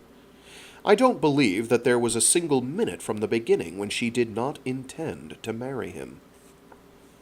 One of my reasons was that she never paid the slightest attention to any other man. Judging her by other women, as I used to do in those days, I considered she must be in love with him. Now I think that she intended to marry Jerry for 2 reasons. The first was that he could give her something that no other living man could. When they were together, she depended on him as though she were an alien, and Jerry a fellow countryman of hers. That was natural enough when you remember that Jerry had been almost the only friend of LeNormand. Though it sounds absurd to put it so melodramatically, her second reason must have been that she was afraid not to marry him. He was the best alternative that she was afraid not to marry him. He was the best alternative which presented itself to her, and he gave her, I now believe, more understanding than anyone else could have. And in that fact lay her chief danger, and his.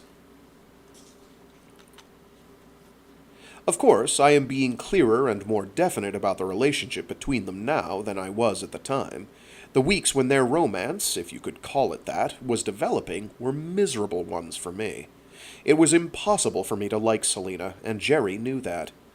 The fact made relations between us awkward and uncomfortable. Yet it was not a fact that either of us could refer to openly. I had to put up some appearance of pleasure in his happiness, and it was a strain. Part of the time I felt like a hypocrite. Our two immediate families were the only people, I thought, who guessed what was going on, and I could not talk to them because I would seem selfish and ungracious if I confided my misgivings about Selina. Many times I decided to go and talk the whole thing over with Grace, but there was the question of my loyalty to Jerry. My solution to the quandary I was in was not the wisest one in the world. I spent all the time I could eating, drinking, a good deal of that, working, and sleeping. In every way I could, I tried to conceal how unhappy I was and put up a presentable front. Inwardly, my solution was to think as little as possible.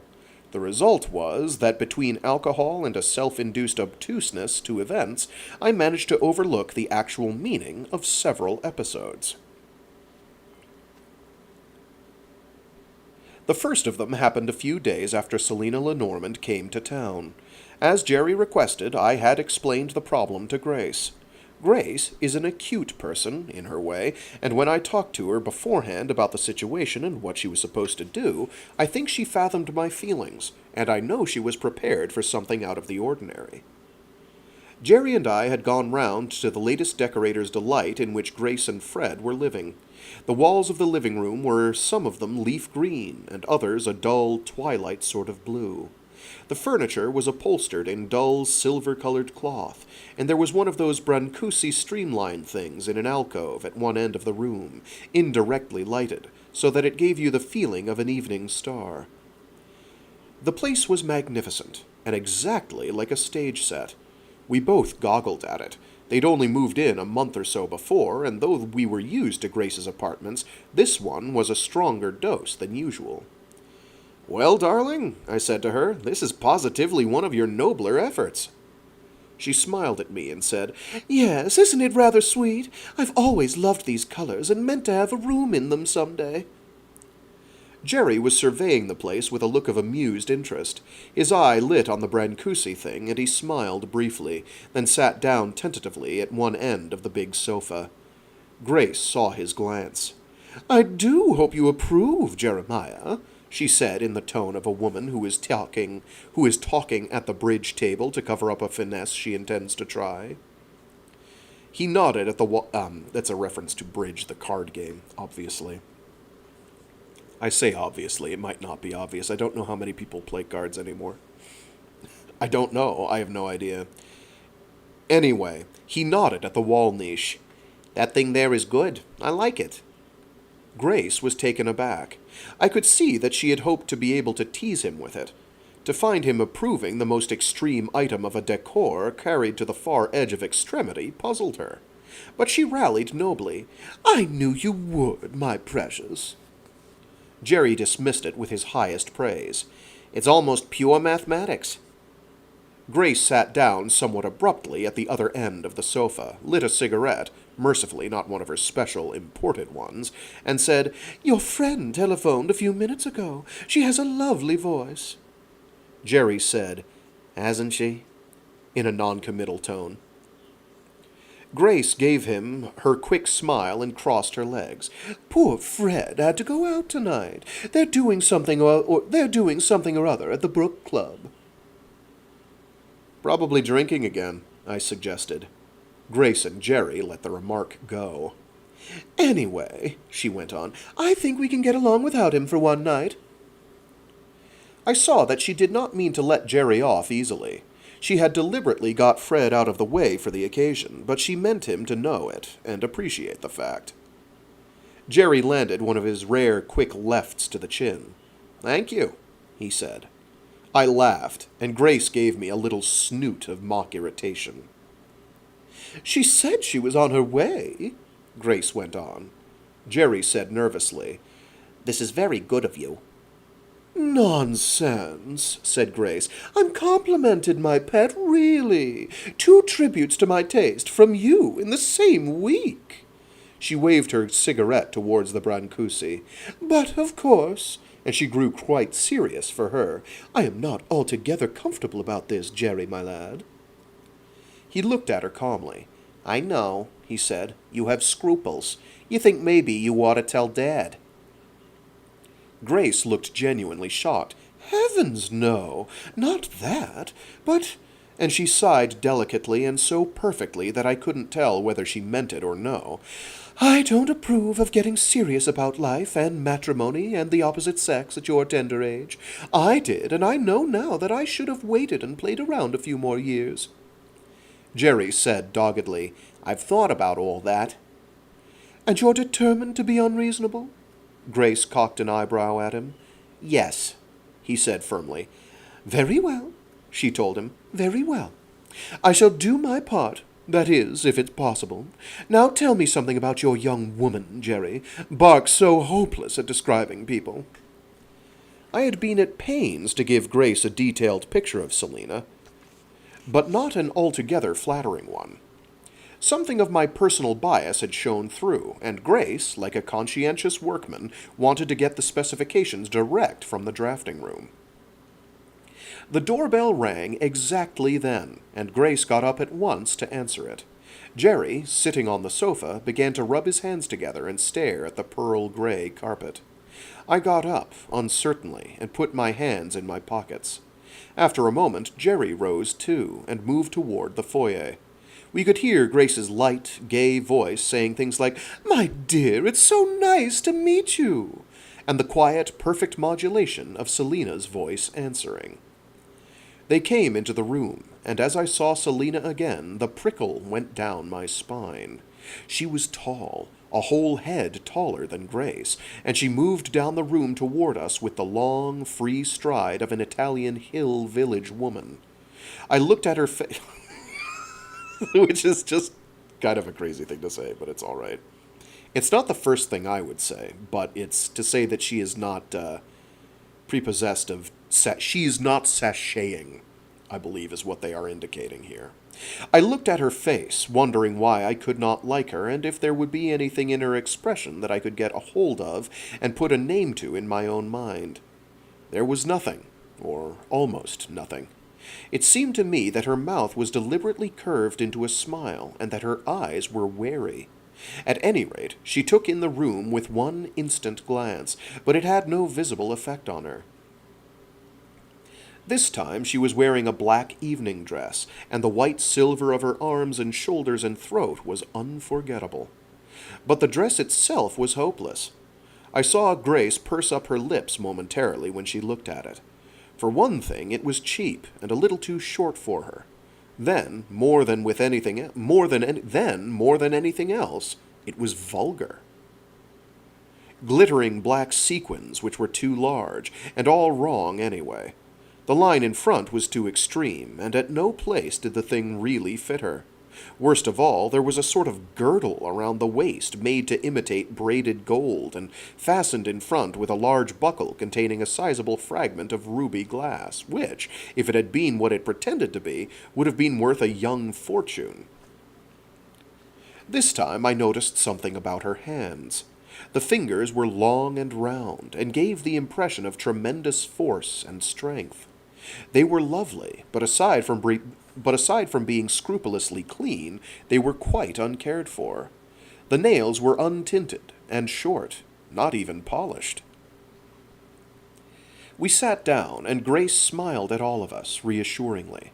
Jerry and I were covertly staring at Selina, though I suspect with very different expressions, and Grace was looking at Jerry almost as though she did not trust herself to join us in an inspection of Selina. "This is a very interesting room," Selina said. Her Her tone conveyed to me that she meant the words literally. The room interested her. I'm so glad you like it. Grace, I said, somewhat heavy-footedly, is a good bit of an interior decorator. She takes a fresh apartment every year, just for the fun of trying a new stunt with it. I can remember still how inane my own voice sounded as I delivered myself of that conversational gem. To my surprise, Selina turned to me and said, New things are always an adventure. Grace started and looked pleasantly surprised, but Selina's next comment aborted whatever hope she may have been feeling. She had turned and was looking at the Brancusi, a good 20 feet from where we were sitting. It glowed there in its niche. A cylinder of perfectly symmetrical polished brass, tapered at each end to a point. Ah, Selina's voice was coolly regretful. what a pity it isn't perfect. Jerry and Grace were floundering. Why? Said Grace, and what is... said Jerry simultaneously. I thought this was the best chance I was likely to have, and I leaped at it. Leapt at it, even. If it were perfect, I said to her quickly, it would not be beautiful. The thing looked flawlessly symmetrical to me, I'll admit, but I had to find out what she would do when attacked. Jerry scowled a little and looked as if he did not like what I had said, but Selina turned to me with something that I thought was real. Jerry scowled a little and looked as if he did not like what I had said, but Selina turned to me with something that I thought was real interest. Then you think it is beautiful, she said. Sorry. Then you think it is beautiful, she said in the tone of someone making an incontrovertible observation. Grace laughed easily, and probably sincerely, stood up and beckoned to me. Bark and I will go fix some drinks. I need him to get the ice out of the Frigidaire. This one is a very stubborn case. It was flat, not at all up to Grace's standard, but it had to serve. We left the room to Selina and Jerry. Once in the pantry, Grace leaned against the dish cupboard, stared at me, and said, How old is that woman? It was something that had not occurred to me before. I ran over her image in my mind. She was obviously young. How old were the Greek girls in that frieze of the Parthenon? Oh, I hazarded a guess. Around 20, I suppose. You think so? I could see that I had surprised her. You don't like her enough to be charitable, she said with a grin, but I should have guessed she was at least 35. 35? I couldn't believe it for a minute, but Grace was damnably shrewd about other women. While I melted the cubes out of a couple of trays of ice, I reviewed Selina, again, mentally. Grace was watching me with an expression of bright interest on her face. You can't be right, I said finally. There isn't a line on her face. Grace nodded. No, my lamb, but the eyes. What about her eyes? Well, said Grace slowly, they aren't the eyes of a girl who's just lost her husband in a dreadful sort of accident. They aren't the eyes of a girl at all, really. All right, I conceded. They aren't the eyes of a girl. There you go again, said Grace. I can't imagine how I came to have such a stuffy child. Your father was rather sweet, you know. The ice finally and reluctantly separated itself from the last tray.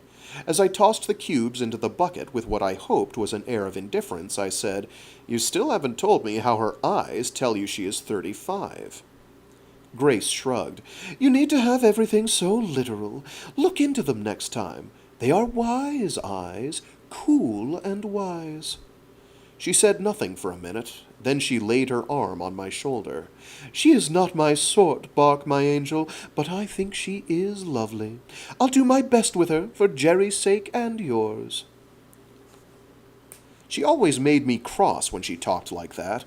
It was as much a pose with her, and as little as everything else she said and did.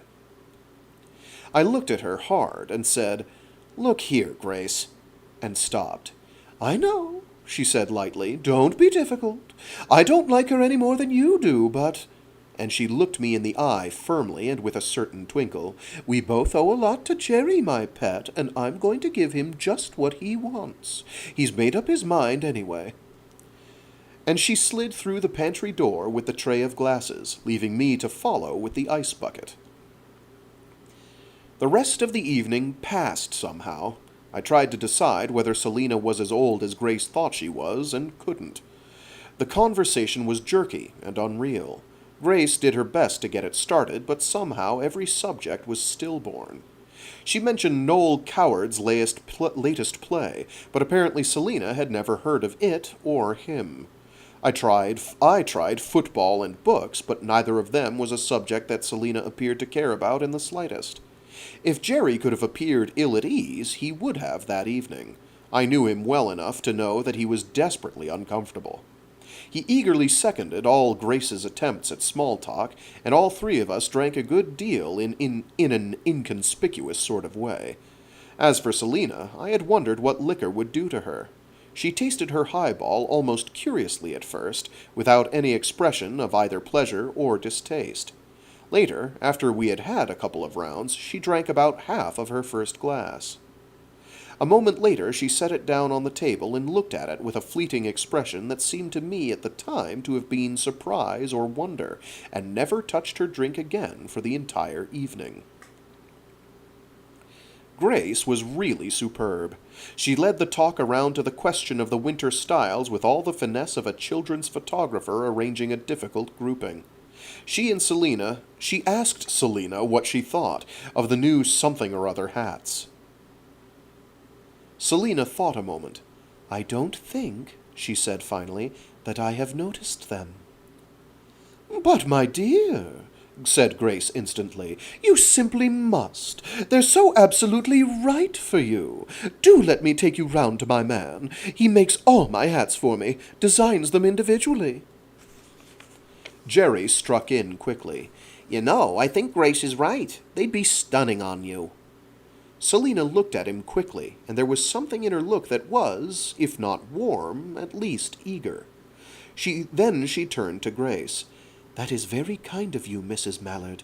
I'd like to have you help me, if you would. I'm afraid I've not been paying the proper attention to clothes. There was nothing to say in the face of a remark like that. Jerry colored a little around the collar, and I looked hard across the room and tried to keep my face impassive. Grace was not apparently affected by it, but what she said next was, I think, designed to draw a little blood. Of course not, she said sympathetically. You haven't any reason to. But when you're my age, my dear... Selina studied her for a moment. I half expected her to ask Grace just what her age was, and began metaphorically reaching for my hat. Instead, she smiled and said, You must excuse me. I am afraid I am not accustomed... and then stopped suddenly. It was the first time I had heard her utter an incomplete sentence, and the effect was somehow pleasing. I felt a little less appalled by her than ever before. Grace softened instantly, and made immediate talk about trifles, and the evening wore along. Before we left, the women arranged to meet the next day, and I realized that Selina was as good as made over. Once Grace got started on her, she would never stop till the job was finished. Jerry, I could see, was pleased that the covert purpose of the evening was advancing so satisfactorily, and he shot a glance of gratitude at Grace. But he was obviously anxious, once the appointment had been made, to leave, and we went before 10 o'clock. The three of us came to a halt at the front door of Grace's apartment house. I'll take Selina home, he said to me. You don't need to bother, and thanks a lot, Bark. Grace is one of my favorites, and I wanted Selina to meet her. That's all right, I said awkwardly, and then, I'll leave the light on in the living room and the door unlocked. I turned to Selina.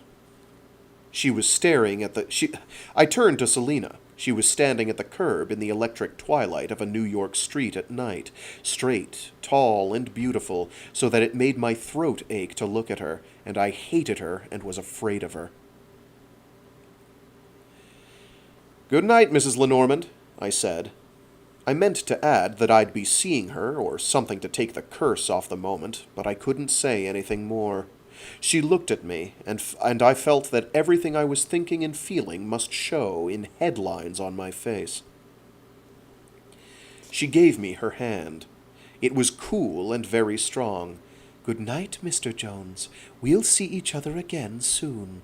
Your mother is very kind. I'm sure that she will be able to help me a great deal." A taxi swooped in to the curb, and she and Jerry got into it. The red taillight dwindled down the empty street. I stood on the curb and thought about her last remark. She had certainly gone right to the heart of the evening's purpose with a directness that was disconcerting.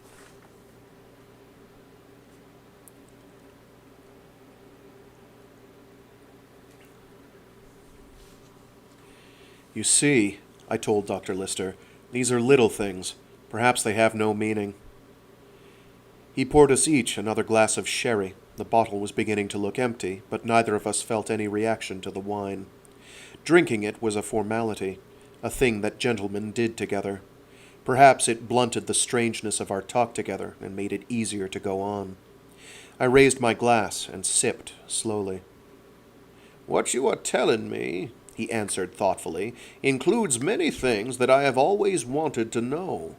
Neither of us can be sure just what is important." "We have talked all the big things over so often, LeNormand's death and Jerry's marriage and Selina. The answer must lie, if we can find it at all, in the small incidents, the overtones." "Yes," he said, "you're right. Go ahead, if you're not too tired." I wasn't tired. I was long past that point. But I was afraid.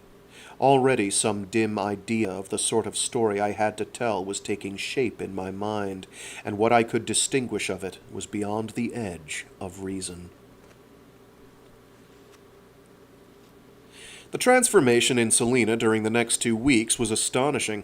It was plain that she was thrusting the past resolutely behind her, that she did not intend to wear mourning either literally or figuratively. The fact that she was willing to go everywhere with Jerry so soon after LeNormand's death surprised me, though I was more embarrassed on Jerry's account than critical of her for it. As for Grace, she made no comments, at least to me, but she remade Selina from the skin out, and it was amazing to watch that beauty come to light day by day. Always before, I had been violently conscious of Selina's clothes, but now you never noticed what she had on. Just looking at what she was took all your eyes. Grace's innovations had another curious effect. She had taken Selina to her own hairdresser, and he had done something to her hair which was masterly in its way. Lipstick and a manicure, too, subtly changed her. There were other things. I have mentioned the long, free stride with which she walked. Gradually it shortened, and though it lost no grace, her walk became less conspicuously different from other women's. At first she had never used a gesture when she spoke, but imperceptibly she began to accompany some of the things she said with a motion of the hand or a turn of her superb head.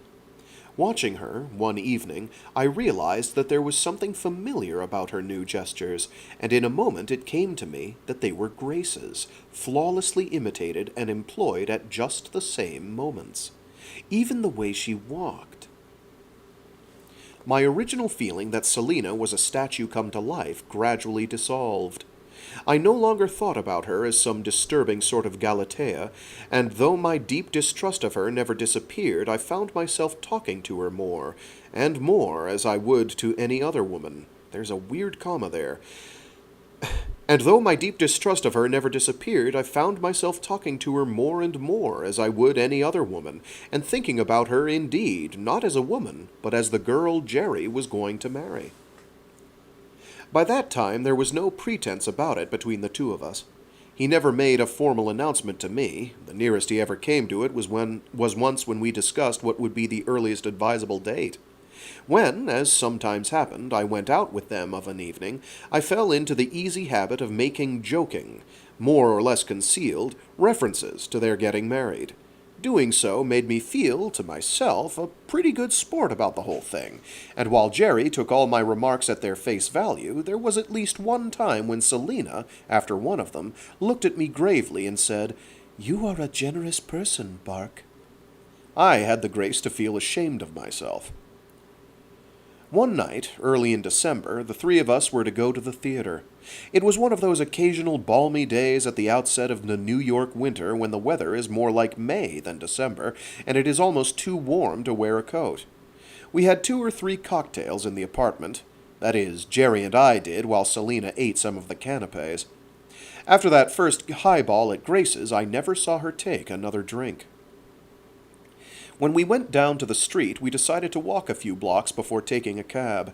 The night was bland, and we sauntered along, talking, past the brownstone and brick fronts of the houses. I felt quite happy. All at once a girl came down the stoop of a house as we were passing, and turned up the street ahead of us.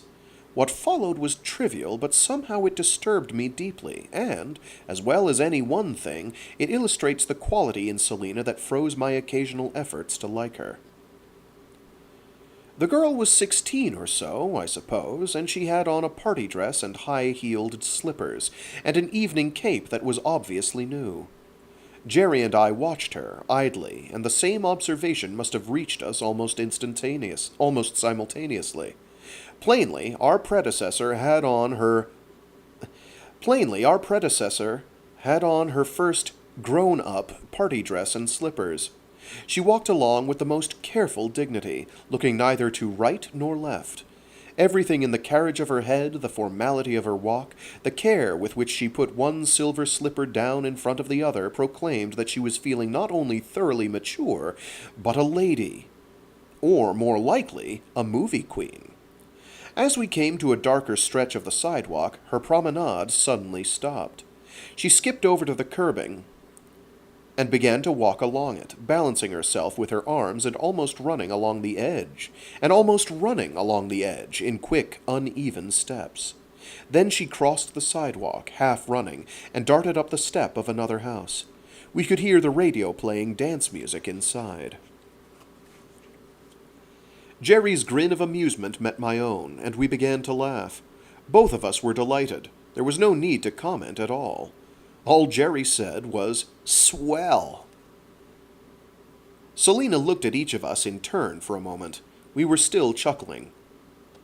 "Why are you laughing?" she asked us. I looked at her, but she seemed serious. "That girl," I explained. "Oh," she said, and then, "But what was there to laugh at? Do you know her?" No, but she had on her first party dress, and she was so grown up, and then she simply had to go and try walking the curbstone." "But how do you know that was her first party dress?" she asked me. "Good heavens," said Jerry. "You were a girl yourself once, weren't you?" That was the night I got the letter from Parsons. For once, Jerry and I came home together after leaving Selina at her hotel. The night elevator man handed it to me as we went up, and as soon as I saw the Collegeville postmark, I stuck it into my pocket. I didn't know who was writing to me from there, but I had a sudden, cold feeling that it was going to be something I wouldn't like, and the fact that it was a special delivery proved it must be important. I put it on the bureau and waited till I got into my pajamas. Jerry eyed it once or twice, but said nothing. Finally, I was ready for bed, and there was nothing left to do but open it and read. The typewritten address didn't tell me a thing. I tore the envelope open. My dear Mr. Jones, no doubt you will be surprised to hear from me in this way, but as the matter is not strictly official, I prefer to write to you. I want to ask a favor of you.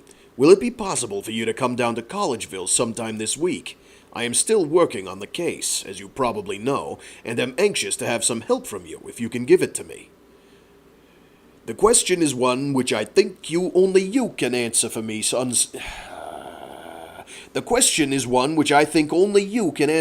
satisfactorily, and as I would like to keep it confidential, I hope you will come down alone.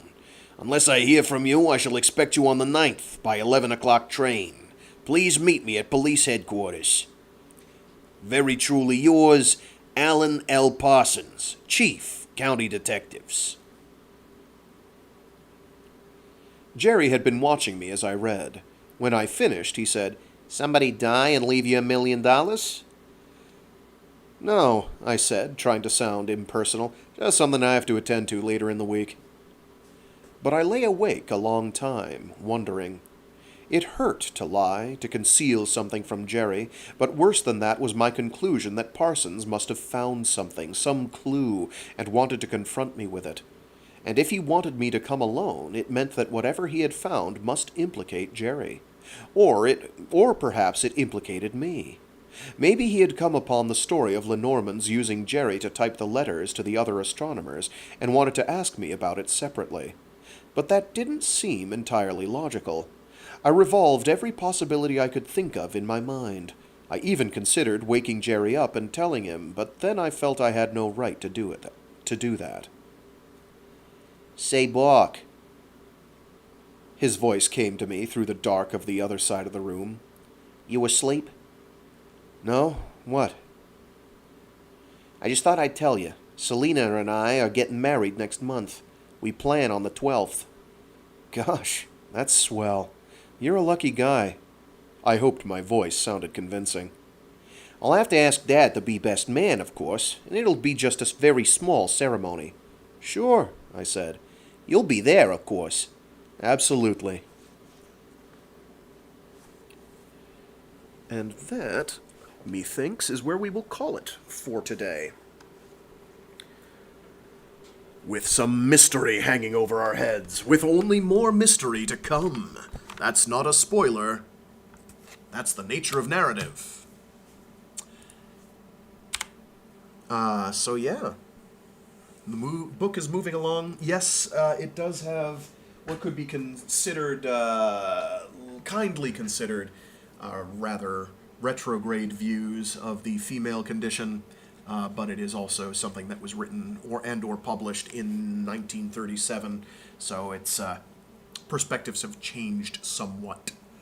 I still think it's pretty good. I do also want to get to the second book in this collection,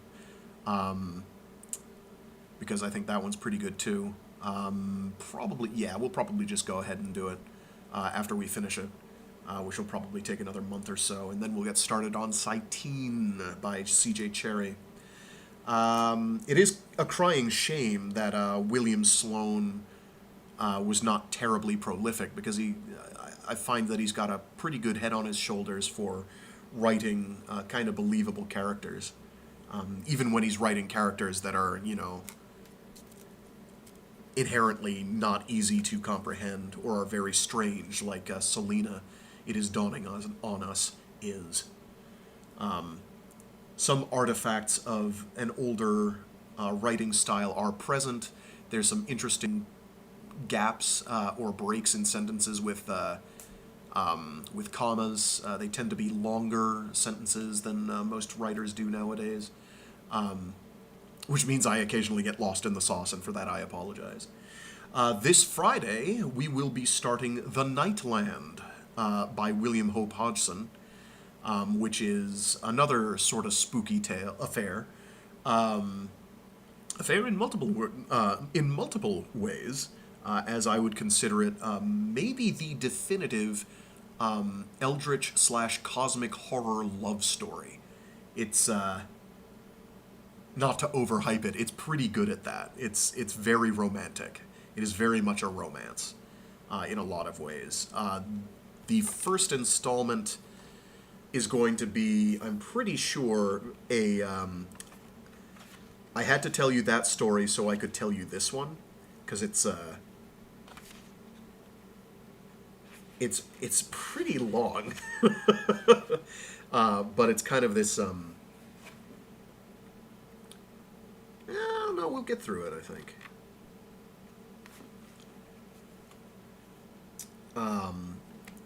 There's a fairly sizable intro, but then we get underway. Yeah, we should get underway, no problem, next week. Never mind. I take it all back. Okay.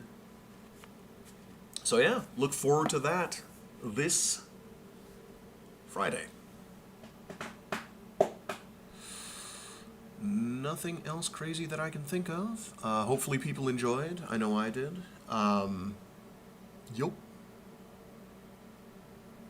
As ever, stay safe, stay sane, be decent to each other. As empty a platitude as that might seem, times are crazy, and supporting your fellow man in times of trouble is about the best thing you can do most of the time. It doesn't solve a lot of the larger systemic issues, but we can all hope for a general uprising of some sort, of a wellspring of human empathy, or similar. We'll see. So yeah, with that, I guess I'll leave you for today, and we will pick this up next Wednesday. And this Friday we'll do more of the Nightland we will start The Nightland by William Hope Hodgson, and then I'm repeating myself because I completely lost the plot.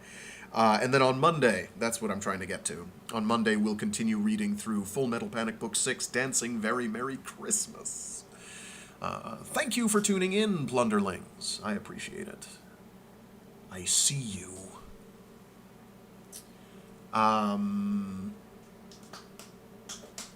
Yep. Okay. Talk to you all later. It's been fun.